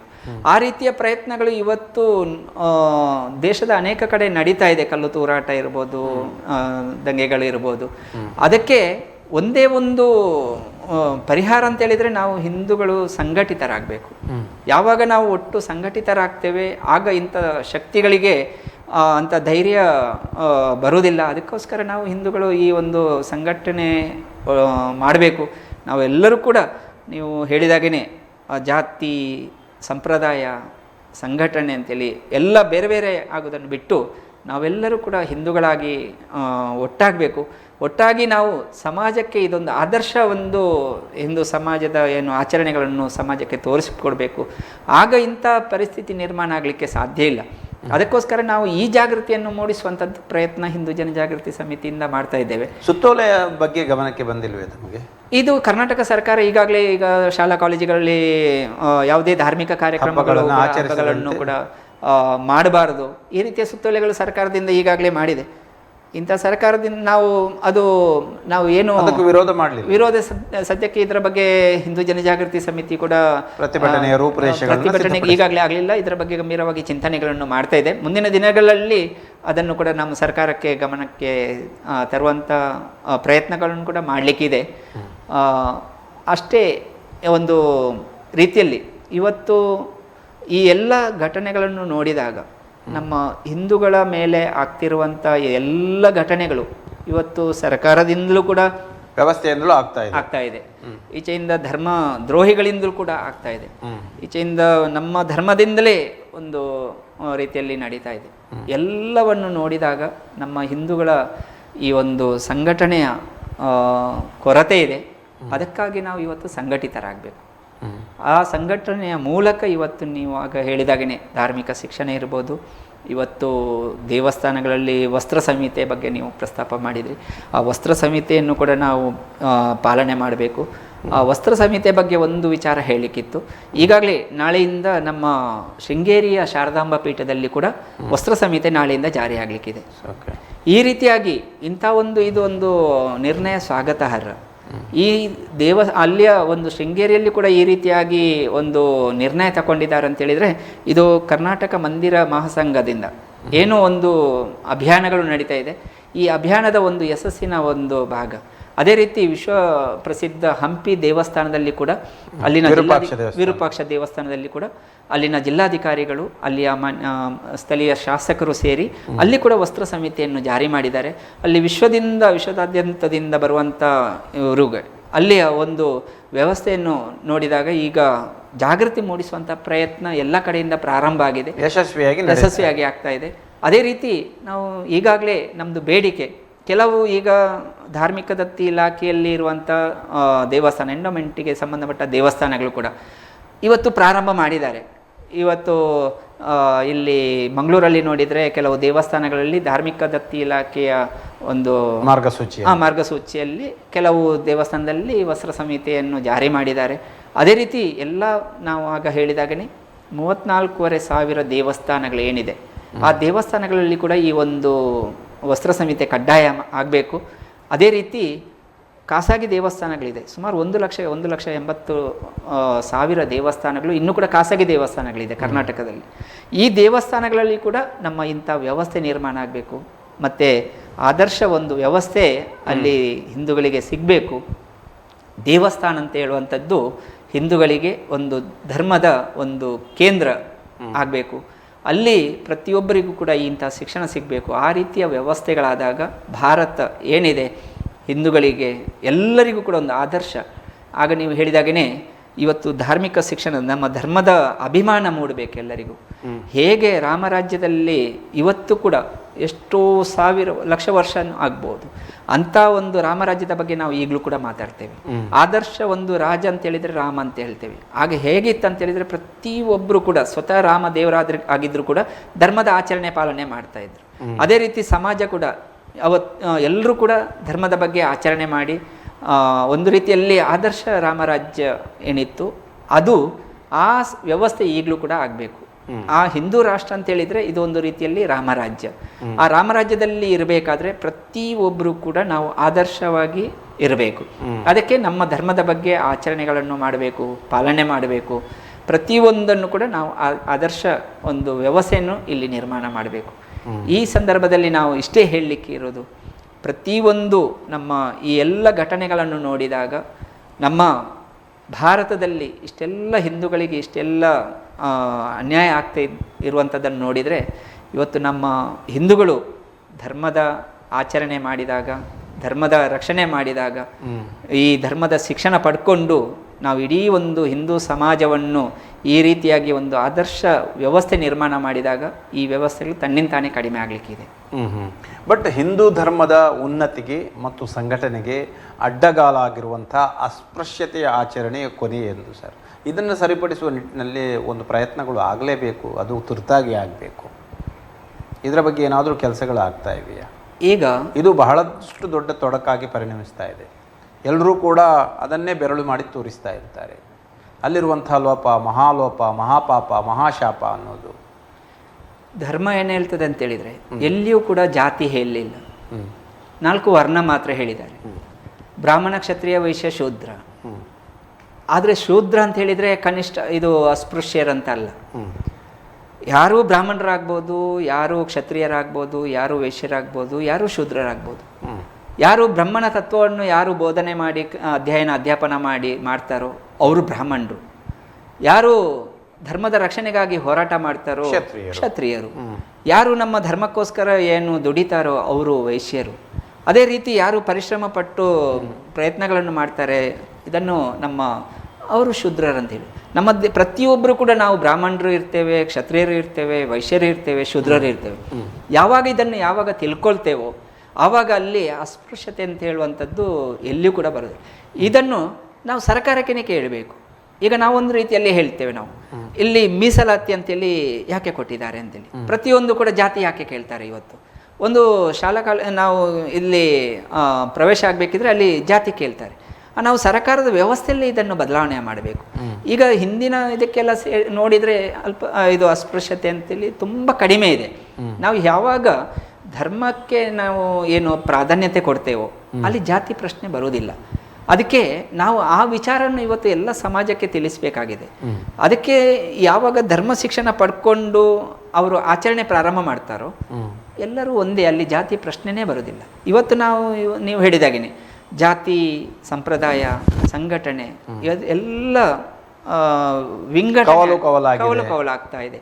ಅದನ್ನು ಬಿಟ್ಟು ನಾವೆಲ್ಲ ಹಿಂದೂಗಳು ಅಂತೇಳಿ ಒಂದಾಗಬೇಕಾಗಿದೆ. ಅದಕ್ಕೆ ಈ ರೀತಿಯ ಜಾಗೃತಿ ಮೂಡಿಸ್ಬೇಕು ನಾವು. ಸರಿ, ಮಾನ್ಯ ವಿಜಯ್ ಕುಮಾರ್ ಅವರೇ, ಈಗ ಪ್ರಸಕ್ತ 1 ವರ್ಷದ ಅವಧಿಯಲ್ಲಿ ಹಿಂದೂ ಧರ್ಮದ ವಿರುದ್ಧ ಬಹಳಷ್ಟು ಅವಮಾನಕರ ಹೇಳಿಕೆಗಳು ಬಂದವು, ತಮಗೆ ತಿಳಿದಿದೆ. ಮಹಾನ್ ನಾಯಕರು ಕೂಡ ಇದರ ಬಗ್ಗೆ ಹೇಳಿದರು. ಅಂದರೆ ಎಷ್ಟು ಒಂದು ಲಿಸ್ಟಾಗಿ ಹೇಳಿದ್ರೆ ಅಂದರೆ ಡೆಂಗ್ಯೂ, ಕ್ಯಾನ್ಸರ್ಗೆ ಹೋಲಿಸಿದರು. ಇನ್ನೊಬ್ಬರು ಹಿಂದೂಗಳೆಲ್ಲ ದಂಗೆಕೋರರು ಅಂತ ಹೇಳಿದರು. ಆದರೂ ಕೂಡ ಹಿಂದೂ ಸಂಘಟನೆಗಳ ಹೋರಾಟ, ಪ್ರತಿಭಟನೆಗಳು ತೀವ್ರತರವಾಗಿ ವ್ಯಕ್ತ ಆಗಲಿಲ್ಲ ಮತ್ತು ವೇಗವನ್ನು ಪಡೆಯಲಿಲ್ಲ. ಕಾರಣ ಏನು ಸರ್? ಇದೇ ನಮಗೂ ಕೂಡ ಪ್ರಶ್ನೆ ಇದೆ. ಇಷ್ಟೆಲ್ಲ ಹಿಂದೂ ಧರ್ಮದ ಮೇಲೆ ಇಷ್ಟೆಲ್ಲ ಆಘಾತಗಳಂತ ಹೇಳ್ಬೋದು ಆಗ್ತಿದ್ರೂ ಕೂಡ ಯಾರು ಕೂಡ ಇದರ ಬಗ್ಗೆ ಒಂದು ಗಂಭೀರವಾಗಿ ತಗೊಳ್ತಾ ಇಲ್ಲ ಅಂತ ಹೇಳುವಂಥದ್ದು ತುಂಬ ಗಂಭೀರ ವಿಷಯ. ಯಾಕಂದರೆ ಹಿಂದೂ ಧರ್ಮದ ಅಂಗವಾಗಿರುವಂಥ ಒಂದು ಸಮುದಾಯದ ಸ್ವಾಮಿಗಳು ಕೂಡ ಹಿಂದೂ ಧರ್ಮವೇ ಇಲ್ಲ ಅನ್ನುವಂಥ ಹೇಳಿಕೆಯನ್ನು ಕೊಟ್ಟಾಗಲೂ ಕೂಡ ಅದರ ಬಗ್ಗೆ ಸೊಲ್ಲೆತ್ತಲಿಲ್ಲ. ಅಂದರೆ ಮುಂದಿನ ದಿನಗಳಲ್ಲಿ ಅದು ಬಂಡ ಧೈರ್ಯವನ್ನು ಎಲ್ಲರಿಗೂ ಒದಗಿಸುತ್ತೆ. ಈ ಸಂದರ್ಭದಲ್ಲಿ ಎಚ್ಚೆತ್ತುಕೊಳ್ಳೇಬೇಕು. ನಾವು ಅದೇ ರೀತಿ ಈ ಒಂದು ಇದರ ಹಿಂದೆ ದೊಡ್ಡ ರೀತಿಯಲ್ಲಿ ಒಂದು ಷಡ್ಯಂತ್ರನೂ ಕೂಡ ಇರ್ಬೋದು. ಇಷ್ಟೆಲ್ಲ ಹೇಳಿಕೆಗಳು ಬಹಿರಂಗವಾಗಿ ಕೊಡ್ತಾ ಇದ್ದಾರೆ ಅಂತ ಹೇಳಿದರೆ ಇವತ್ತು ಹಿಂದೂ ಸಮಾಜ ಇಷ್ಟೊಂದು ನಿಷ್ಕ್ರಿಯ ಆಗಿದೆ ಅಂತ ಹೇಳ್ಬೋದು. ಅದೇ ಕಾರಣ ಹೌದು, ಅದಕ್ಕೆ ನಾವು ತಕ್ಕ ಉತ್ತರ ಕೊಡಬೇಕಾಗಿದೆ ಇವತ್ತು. ಯಾರು ಈ ಹಿಂದೂ ಧರ್ಮದ ಬಗ್ಗೆ, ಇತರ ಧರ್ಮೀಯರ ಬಗ್ಗೆ ಅವರು ಏನಾದರೂ ಚಕಾರ ಎತ್ತಿದ್ರೆ ಏನಾಗ್ಬೋದು, ಅದನ್ನು ನಾವು ಇವತ್ತು ಅವರಿಗೆ ಹೇಳಬೇಕಾಗಿದೆ. ಇವತ್ತು ಅಂಥ ಒಂದು ಕಾನೂನಿನ ವ್ಯವಸ್ಥೆ ಇರಬಹುದು. ಇವತ್ತು ಸಂವಿಧಾನದಲ್ಲಿ ಕೂಡ ಇಂಥ ವ್ಯವಸ್ಥೆಗಳಿರುವಾಗ ಸಂವಿಧಾನಾತ್ಮಕವಾಗಿ ಅದರ ಬಗ್ಗೆ ಯಾಕೆ ಕ್ರಮ ಕೈಗೊಳ್ಳಿಕ್ಕೆ ಆಗ್ತಾ ಇಲ್ಲ? ಅದಕ್ಕೆ ಸರ್ಕಾರನೂ ಕೂಡ, ಇಲಾಖೆಗಳು ಕೂಡ ಇವತ್ತು ಅದರ ಬಗ್ಗೆ ಏನು ಕ್ರಮ ಕೈಗೊಳ್ಳದಿರುವಂಥದ್ದು ತುಂಬ ಗಂಭೀರ ವಿಷಯ. ಅದಕ್ಕೆ ಹಿಂದೂ ಜನಜಾಗೃತಿ ಸಮಿತಿ ಈ ಸಂದರ್ಭದಲ್ಲಿ ಅವರಿಗೆ ನಿರಂತರವಾಗಿ ಅದರ ಬಗ್ಗೆ ನಾವು ಕಾನೂನು ರೀತಿಯಲ್ಲಿ ಹೋರಾಟ ಮಾಡ್ತಾ ಇದ್ದೇವೆ. ಅದೇ ರೀತಿ ಎಲ್ಲ ಸಂಘಟನೆಗಳು, ಹಿಂದೂ ಪರ ಸಂಘಟನೆಗಳಿರ್ಬೋದು, ಪ್ರತಿಯೊಬ್ಬರು ಕೂಡ ಇದರ ಬಗ್ಗೆ ನಾವು ಹೋರಾಟ ಮಾಡುವಂಥದ್ದು ಅನಿವಾರ್ಯ. ಅದರಿಂದ ನಾವು ಇವತ್ತೇನು ಸುಮ್ಮನೆ ಕೂತಿದ್ದೇವೆ, ಅದಕ್ಕೆ ಅವರಿಗೆ ಒಂದು ರೀತಿಯಲ್ಲಿ ಇನ್ನೂ ಹೆಚ್ಚಿನ ರೀತಿಯಲ್ಲಿ ಈಗ ಆಘಾತಗಳು ಮಾಡಲಿಕ್ಕೆ ನಾವೇ ಕಾರಣ ಅಂತ ಹೇಳ್ಬೋದು. ಅದಕ್ಕೆ ನಾವು ಜಾಗೃತಿ ಆಗಬೇಕಾಗಿದೆ, ಕಾನೂನು ರೀತಿಯಲ್ಲೇ ನಾವು ಹೋರಾಟ ಮಾಡಬೇಕಾಗಿದೆ, ಅದಕ್ಕೆ ತಕ್ಕ ಉತ್ತರವನ್ನು ಕೊಡಬೇಕಾಗಿದೆ. ಇದನ್ನು ಸರ್ಕಾರದಿಂದ ಇವತ್ತು ಅಪೇಕ್ಷೆ ಪಡುವಾಗಿಲ್ಲ ನಾವು. ಅದಕ್ಕೆ ನಾವು ಹಿಂದೂಗಳೇ ಜಾಗೃತರಾಗಿ ಇದರ ಬಗ್ಗೆ ನಾವು ಹೋರಾಟವನ್ನು ಮಾಡಬೇಕಾಗಿದೆ. ಈಗ ಪ್ರೊಫೆಸರ್ ಭಗವಾನ್ ಅಂತವರು ಅವರು ಕೂಡ ಈ ಒಂದು ನಮ್ಮ ನಿರಂತರವಾಗಿ ಹೇಳಿಕೆಗಳನ್ನು ಕೊಡ್ತಾರೆ. ಅದಕ್ಕೆ ಸರಿಯಾಗಿ ನಾವು ಸರ್ಕಾರಕ್ಕೆ ನಾವು ಮನವಿ ಕೊಡೋ ಮೂಲಕ ಈ ರೀತಿಯಾಗಿ ಪ್ರಯತ್ನಗಳನ್ನು, ಪ್ರತಿಭಟನೆಗಳನ್ನು ಮಾಡುವ ಮೂಲಕ ಸಮಿತಿಯಿಂದ ನಡೀತಾ ಇದೆ. ಇದೆಲ್ಲ ಕಡೆಯಿಂದಲೂ ಆಗಬೇಕಿಲ್ವಂಥದ್ದು ನಮ್ಮದು ಕೂಡ ಒಂದು ಬೇಡಿಕೆ. ಕಾನೂನಾತ್ಮಕ ಹೋರಾಟವನ್ನು ಕೂಡ ಮಾಡ್ತಾ ಇದ್ದೀವಿ. ಕಾನೂನು ರೀತಿಯಲ್ಲೇ ಹೋರಾಟ ಮಾಡಬೇಕು. ಕಾನೂನು ತಪ್ಪಿ ನಾವು ಸಂವಿಧಾನದ ರೀತಿಯಲ್ಲೇ ಹೋರಾಟ ಮಾಡುವಂಥದ್ದು ಪ್ರಯತ್ನ ಇವತ್ತು ಸಮಿತಿಯಿಂದ ಆಗ್ತಾ ಇದೆ. ಅದೇ ರೀತಿಯಲ್ಲಿ ನಾವು ನಿರಂತರವಾಗಿ ಎಲ್ಲರೂ ಕೂಡ ಸೇರಿ ಮಾಡಿದಾಗ ಈ ಒಂದು ಘಟನೆಗಳು ಮುಂದೆ ನಡೀಲಿಕ್ಕಿಲ್ಲ. ಅದಕ್ಕೆ ನಮ್ಮದು ಒಂದೇ, ನಾವು ಹಿಂದೂಗಳು ಸಂಘಟಿತರಾಗಬೇಕು. ಅದರಿಂದ ಇವತ್ತು ಸಂಘಟನೆ ಇಲ್ಲದರಿಂದ ಇವತ್ತಿಷ್ಟೆಲ್ಲ ಮಾತಾಡ್ತಾರೆ. ಅದಕ್ಕೆ ನಾವು ಇವತ್ತು ಎಲ್ಲರನ್ನು ಜಾಗೃತಿ ಮೂಡಿಸುವಂಥ ಪ್ರಯತ್ನ ಸಮಿತಿಯಿಂದ ಆಗ್ತಾ ಇದೆ. ಕೊನೆಯದಾಗಿ ನಮ್ಮ ವೀಕ್ಷಕರಿಗೆ ಏನು ಹೇಳಲಿಕ್ಕೆ ಇಚ್ಛಿಸ್ತೀರಾ? ಇಷ್ಟೇ, ನಮ್ಮ ಹಿಂದೂಗಳು ಇವತ್ತು ಇಡೀ ಜಗತ್ತಿನಲ್ಲಿ ನಾವು ನೋಡಿದರೆ 157 ದೇಶ ಕ್ರೈಸ್ತರದ್ದಿದೆ, 52 ದೇಶ ಇಸ್ಲಾಮಿಕ್ ರಾಷ್ಟ್ರ ಇದೆ, 12 ದೇಶ ಬೌದ್ಧರದ್ದಿದೆ, ಒಂದು ಇಸ್ರೇಲಿಗಳಿಗೂ ಕೂಡ ಒಂದು ಯಹೂದಿಗಳಿಗೂ ಕೂಡ ಒಂದು ಇಸ್ರೇಲ್ ರಾಷ್ಟ್ರ ಇದೆ. ಇಡೀ ಇಷ್ಟು 100 ಕೋಟಿಗಿಂತಲೂ ಹೆಚ್ಚಿರುವಂಥ ಹಿಂದೂಗಳಿಗೆ ಇಡೀ ಜಗತ್ತಿನಲ್ಲಿ ಒಂದೇ ಒಂದು ರಾಷ್ಟ್ರ ಇಲ್ಲ. ನೇಪಾಳವೂ ಹೋಯಿತು. ನೇಪಾಳವು ಕೂಡ ಅದು ಜಾತ್ಯತೀತ ರಾಷ್ಟ್ರ ಆಗಿದೆ ಇತ್ತೀಚಿನ ದಿನಗಳಲ್ಲಿ. ಹೌದು. ಅದರಿಂದ ಇಡೀ ನಮ್ಮ ಬಹುಸಂಖ್ಯಾತ ಹಿಂದೂಗಳಿಗೆ ಭಾರತವನ್ನು ಕೂಡ, ಭಾರತ ಇವತ್ತು ಸೆಕ್ಯುಲರ್ ರಾಷ್ಟ್ರ, ನೀವು ಹೇಳಿದಾಗೆ ಜಾತ್ಯತೀತ ರಾಷ್ಟ್ರ. ಈ ಭಾರತವನ್ನಾದರೂ ನಮ್ಮ ಹಿಂದೂಗಳಿಗೆ ಅದು ಒಪ್ಪಿಸಬೇಕು. ಇದು ರೀತಿಯಲ್ಲಿ ನಾವು ಒಂದು ರೀತಿಯಲ್ಲಿ ಸಂವಿಧಾನಾತ್ಮಕವಾಗಿ ನಾವು ಅದನ್ನು ಇವತ್ತು ಕೇಳಬೇಕಾಗಿದೆ. ಹೇಗೆ ನಾವು ಮೊದಲು ಹಿಂದೂ ರಾಷ್ಟ್ರ 1976 ಹಿಂದೆ ಹೇಗೆ ಹಿಂದೂ ರಾಷ್ಟ್ರವಾಗಿ ಇತ್ತು, ಅದಕ್ಕೆ ಎಲ್ಲ ಪುರಾವೆಗಳು ಕೂಡ ಇದೆ ನಮ್ಮಲ್ಲಿ ಹಿಂದೂ ರಾಷ್ಟ್ರದ್ದು. ಮತ್ತೊಮ್ಮೆ ನಮ್ಮ ಭಾರತ ಹಿಂದೂ ರಾಷ್ಟ್ರವಾಗಿ ಮತ್ತು ಇಡೀ ನಮ್ಮ ಹಿಂದೂ ಭಾರತದಲ್ಲಿ ಪ್ರತಿಯೊಬ್ಬರಿಗೂ ಕೂಡ ಒಂದು ಆದರ್ಶ ವ್ಯವಸ್ಥೆ ನಿರ್ಮಾಣ ಆಗಬೇಕು. ಅಲ್ಲಿ ಆ ರೀತಿ ಆದಾಗ ನಾವು ಇಂಥ ಬಾಂಗ್ಲಾದಲ್ಲಿ ನಡೀತಿರುವಂಥ ಈ ಒಂದು ಗಲಭೆಗಳಿರ್ಬೋದು, ಅಥವಾ ಇನ್ನು ಭಾರತದೊಳಗಿನ ಇಲ್ಲಿ ಗಲಭೆಗಳು ಇರ್ಬೋದು, ಆಂತರ್ಯ ರೀತಿಯಲ್ಲಿ ನಡೀತಿರುವಂಥ ಘಟನೆಗಳನ್ನು ನಾವು ವಿರೋಧ ಮಾಡಬೇಕಾದ್ರೆ ಈ ವ್ಯವಸ್ಥೆಗಳೇ ಬದಲಾವಣೆ ಆಗಬೇಕು. ಅದಕ್ಕೋಸ್ಕರ ನಾವೆಲ್ಲ ಸೇರಿ ಒಂದೇ ಒಂದು ನಮ್ಮದು ಧ್ಯೇಯ, ಭಾರತವನ್ನು ಹಿಂದೂ ರಾಷ್ಟ್ರವನ್ನಾಗಿ ಮಾಡಬೇಕು. ಹೇಗೆ ಹಿಂದವಿ ಸ್ವರಾಜ್ಯ ಆದಾಗ ಎಲ್ಲ ಸಮಸ್ಯೆಗಳು ಅಲ್ಲಿ ಸರಿಯಾಗಿ ಆಯಿತೋ, ಅದೇ ರೀತಿಯಲ್ಲಿ ಭಾರತ ಹಿಂದೂ ರಾಷ್ಟ್ರ ಆದಾಗ ಪ್ರತಿಯೊಂದು ಜೀವರಾಶಿಯ ಬಗ್ಗೆಯೂ ಕೂಡ ವಿಚಾರ ಮಾಡುವಂಥ ಒಂದು ವ್ಯವಸ್ಥೆ ಅದು ಹಿಂದೂ ರಾಷ್ಟ್ರ. ಆ ರಾಷ್ಟ್ರ ಬಂದಾಗ ಈ ವ್ಯವಸ್ಥೆಗಳು ತನ್ನಿಂದಾನೇ ಕಡಿಮೆ ಆಗ್ಬೋದು. ಅದಕ್ಕೆ ಒಂದು ಆದರ್ಶ ಒಂದು ಜೀವನ ವ್ಯವಸ್ಥೆ ಮಾಡ್ಬೋದು. ಎಲ್ಲರಿಗೂ ಕೂಡ ನೆಮ್ಮದಿ, ಶಾಂತಿ ಎಲ್ಲವೂ ಕೂಡ ಸಿಗುವಂಥ ಒಂದು ವ್ಯವಸ್ಥೆ ಅದು ರಾಮರಾಜ್ಯ ಅಂತ ಹೇಳಿ, ಅದು ಹಿಂದೂ ರಾಷ್ಟ್ರ ಅಂತ ಹೇಳಿ, ಅದು ಆದರೆ ಮಾತ್ರ ಇದು ಆಗೇ ಆಗ್ತದೆ. ಯಾರಿಂದಲೂ ತಡಿಲಿಕ್ಕೆ ಸಾಧ್ಯ ಇಲ್ಲ.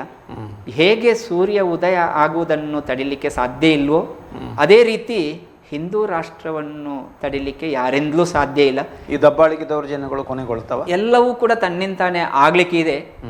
ಆ ವ್ಯವಸ್ಥೆ ಅದನ್ನು ತಡಿಲಿಕ್ಕೆ ಸಾಧ್ಯನೇ ಇಲ್ಲ. ಅದು ಭಗವಂತನ ಒಂದು ಕಾರ್ಯ, ಇದು ಧರ್ಮ ಸಂಸ್ಥಾಪನೆಯ ಕಾರ್ಯ. ಈ ಧರ್ಮ ಸಂಸ್ಥಾಪನೆ ಕಾರ್ಯವನ್ನು ಭಗವಂತ ಮಾಡಿಯೇ ಮಾಡಲಿಕ್ಕಿದ್ದಾರೆ. ಅದನ್ನು ಯಾರಿಂದಲೂ ತಡಿಲಿಕ್ಕೆ ಸಾಧ್ಯ ಇಲ್ಲ. ಆಗ ನಮ್ಮ ವ್ಯವಸ್ಥೆ ಒಂದು ಆದರ್ಶ ವ್ಯವಸ್ಥೆ ನಿರ್ಮಾಣ ಆಗಲಿಕ್ಕಿದೆ. ಇದು ಕೆಲವೇ ವರ್ಷಗಳಲ್ಲಿ, ಇನ್ನೊಂದು 2-3 ವರ್ಷಗಳಲ್ಲೇ ಈ ಒಂದು ವ್ಯವಸ್ಥೆ ನಿರ್ಮಾಣ ಆಗಲಿಕ್ಕಿದೆ. ಅದನ್ನು ನಾವೆಲ್ಲರೂ ಕೂಡ ನೋಡಲಿಕ್ಕಿದ್ದೇವೆ. ಒಂದು ಭಗವಂತ ಅಧರ್ಮ ಮಿತಿ ಮೀರಿದಾಗ ಧರ್ಮ ಸಂಸ್ಥಾಪನೆಗಾಗಿ ಭಗವಂತ ಮತ್ತೆ ಮತ್ತೆ ಅವತಾರಕ್ಕೆ ಹೇಗೆ ಬಂದಿದ್ದಾನೋ ಈ ಹಿಂದೆಯೂ ಕೂಡ ಬಂದಿದ್ದಾನೆ. ಈಗಲೂ ಕೂಡ ಅಧರ್ಮ ಮಿತಿ ಮೀರಿತಾ ಇದೆ. ನೀವೀಗ ಹೇಳಿದಾಗಿನೇ ಧರ್ಮದ ಮೇಲೆ ಇಷ್ಟೆಲ್ಲ ಆಘಾತಗಳಾಗುವಂಥದ್ದು, ಅನ್ಯಾಯಗಳಾಗುವಂಥದ್ದು, ಸಣ್ಣ ಸಣ್ಣ ಮಕ್ಕಳ ಮೇಲೆ ಕೂಡ ಅತ್ಯಾಚಾರಗಳಾಗ್ತದೆ. ಇದನ್ನೆಲ್ಲ ಹಿಂದೂಗಳನ್ನು ನರಮೇಧ ಅಂದರೆ ಬರ್ಬರವಾಗಿ ಹತ್ಯೆ ಮಾಡ್ತಾರೆ. ಈ ಗೋಹು ನಮ್ಮ 33 ಕೋಟಿ ದೇವರು ಇರುವಂಥ ವಾಸ ಇರುವಂಥ ದೇವರ ಒಂದು ರೂಪ ಗೋವನ್ನು ಕೂಡ ಬರ್ಬರವಾಗಿ ಹತ್ಯೆಗಳು ನಡೀತಾ ಇದೆ. ಇವತ್ತು ದೇವಸ್ಥಾನಗಳ ಮೇಲೆ ಅಟ್ಯಾಕ್ಗಳಾಗ್ತಾ ಇದೆ. ಇದನ್ನೆಲ್ಲ ನೋಡಿದಾಗ ಇವತ್ತು ಅಧರ್ಮ ಮಿತಿ ಮೀರಿದೆ. ಎಲ್ಲಿ ನೋಡಿದ್ರು ಇವತ್ತು ಭ್ರಷ್ಟಾಚಾರ ಇರ್ಬೋದು, ಪ್ರತಿಯೊಂದು ಇವತ್ತು ತಾಂಡ ಆಗ್ತಾ ಇದೆ. ಇಂಥ ಒಂದು ಅಧರ್ಮ ಮಿತಿ ಮೀರಿದ ಸಂದರ್ಭದಲ್ಲಿ ಧರ್ಮ ಸಂಸ್ಥಾಪನೆಗಾಗಿ ಭಗವಂತ ಅವತಾರಕ್ಕೆ ಬರಲೇಬೇಕು. ಭಗವಂತ ಅವನ ಕಾರ್ಯವನ್ನು ಮಾಡಿಯೇ ಮಾಡ್ತಾನೆ. ಈಗಾಗಲೇ ನಾವು ಅದು ಭಗವಂತ ಒಂದೊಂದು ರೀತಿಯಲ್ಲಿ ತೋರಿಸಿಕೊಟ್ಟಿದ್ದಾನೆ. ಈಗ ಇವತ್ತಿನ ಪರಿಸ್ಥಿತಿಯಲ್ಲಿ ನೋಡಿದರೆ ನೀರು ಒಂದು ಕಡೆಯಿಂದ, ಭೂಮಿಯ ಒಂದು ಸ್ಥಿತಿ ನೋಡಿದರೆ ಪಂಚಮಹಾಭೂತಗಳಿಂದ ಕೂಡ ಭಗವಂತ ಈ ಒಂದು ವ್ಯವಸ್ಥೆಯನ್ನು ಸರಿ ಮಾಡ್ತಾ ಇದ್ದಾನೆ. ಅದರಿಂದ ಮುಂದಿನ ದಿನದಲ್ಲಿ ಹಿಂದೂ ರಾಷ್ಟ್ರ ಬರುವಂಥದ್ದು ನಿಶ್ಚಯ. ಅದನ್ನು ಯಾರಿಂದಲೂ ಕೂಡ ತಡೀಲಿಕ್ಕೆ ಸಾಧ್ಯ ಇಲ್ಲ. ಓಕೆ, ಸರಿ. ಕಾರ್ಯಕ್ರಮದಲ್ಲಿ ಭಾಗವಹಿಸಿದಂಥ ಮಾನ್ಯ ವಿಜಯ್ ಕುಮಾರ್ ಅವರಿಗೆ ನಮ್ಮ ವಾಹಿನಿಯ ಪರವಾಗಿ ಹಾಗೂ ವೀಕ್ಷಕ ಬಾಂಧವರ ಪರವಾಗಿ ಹೃತ್ಪೂರ್ವಕವಾದಂಥ ಧನ್ಯವಾದ. ನಮಸ್ಕಾರ. ನಮಸ್ಕಾರ ವೀಕ್ಷಕರೇ, ಇದು ಹಿಂದಿನ ಕಾರ್ಯಕ್ರಮ. ಮುಖ್ಯವಾಗಿ ಹಿಂದೂಗಳ ಮೇಲಾಗ್ತಾ ಇರುವಂಥ ದಬ್ಬಾಳಿಕೆ, ದೌರ್ಜನ್ಯಗಳು ಮತ್ತು ಹಿಂದೂ ವಿರೋಧಿ ಹೇಳಿಕೆಗಳು ಕೊನೆಗೊಳ್ಳಬೇಕು ಎನ್ನುವಂಥ ಆಶಯವನ್ನು ಮಾನ್ಯ ವಿಜಯ್ ಕುಮಾರ್ ಅವರು ವ್ಯಕ್ತಪಡಿಸಿದರು. ಇದಕ್ಕಿಂತಲೂ ಮುಖ್ಯವಾಗಿ ಯಾವುದೇ ಧರ್ಮದವರು ಕೂಡ ಧರ್ಮದ ಬಗ್ಗೆ ದುರಭಿಮಾನವನ್ನು ಬೆಳೆಸ್ಕೊಳ್ಬಾರ್ದು, ಅಭಿಮಾನವನ್ನು ಬೆಳೆಸ್ಕೊಳ್ಳೇಬೇಕು. ಅಭಿಮಾನದಿಂದ ಒಂದಷ್ಟು ಬೇರೆ ಧರ್ಮದವರನ್ನು ಕೂಡ ಗೌರವಿಸಬೇಕು. ಸೌಹಾರ್ದತೆಯನ್ನು ಬಹುಶಿದೇಕವಾಗಿ ಹಿಂದೂ ಧರ್ಮವು ಕಲಿಸಿಕೊಟ್ಟಿದೆ. ಅದರಿಂದ ಸೌಹಾರ್ದತೆಯಿಂದ ಬದುಕಬೇಕು, ಬಾಳಬೇಕು. ಆದರೆ ಧರ್ಮಕ್ಕೆ ಕಂಟಕ ಬಂದಾಗ ಪ್ರಶ್ನಿಸುವಂತಹ, ಹೋರಾಟ ಮಾಡುವಂಥ ಒಂದು ಪ್ರಕ್ರಿಯೆಗೂ ಕೂಡ ಮುಂದಾಗಬೇಕು. ಈ ಹಿನ್ನೆಲೆಯಲ್ಲಿ ಹಿಂದೂ ಧರ್ಮೀಯರು ಕೂಡ ಧರ್ಮ ಜಾಗೃತಿಯನ್ನು, ಧರ್ಮ ಪ್ರಜ್ಞೆಯನ್ನು ಪಡೆದುಕೊಳ್ಳೋದು ಅತಿ ಅವಶ್ಯಕ. ಇಲ್ಲವಾದಲ್ಲಿ ಮುಂದಿನ ದಿನಗಳಲ್ಲಿ, ಅಂದರೆ ಇನ್ನೊಂದು 3-4 ದಶಕಗಳ ನಂತರದ ದಿನಗಳಲ್ಲಿ ಹಿಂದೂ ಧರ್ಮ ಇದಕ್ಕಿಂತಲೂ ಹೆಚ್ಚಿನ ದೌರ್ಜನ್ಯ, ದಬ್ಬಾಳಿಕೆಗೆ ಒಳಗಾಗುವಂಥ ಭೀತಿ, ಸಂಭವನೀಯತೆ ಅಧಿಕವಾಗಿದೆ. ಅದರಿಂದ ಒಂದಷ್ಟು ಯುವ ತಲೆಮಾರು ಯಾವುದೇ ಧರ್ಮದ ವಿರುದ್ಧ ನಿಲ್ಲದೆ ತಮ್ಮ ಧರ್ಮ ರಕ್ಷಣೆಗಾಗಿ ಸದಾ ನಿಲ್ಲಬೇಕು ಎನ್ನುವಂಥ ಕಳಕಳಿಯ ವಿನಂತಿಯನ್ನು ಮಾಡಿಕೊಳ್ತಾ ಕಾರ್ಯಕ್ರಮವನ್ನು ಮುಗಿಸ್ತಾ ಇದ್ದೇವೆ. ಮತ್ತೆ ಭೇಟಿಯಾಗೋಣ ಮುಂದಿನ ವಾರ. ಅಲ್ಲಿವರೆಗೆ ನಮಸ್ಕಾರ, ಧನ್ಯವಾದ.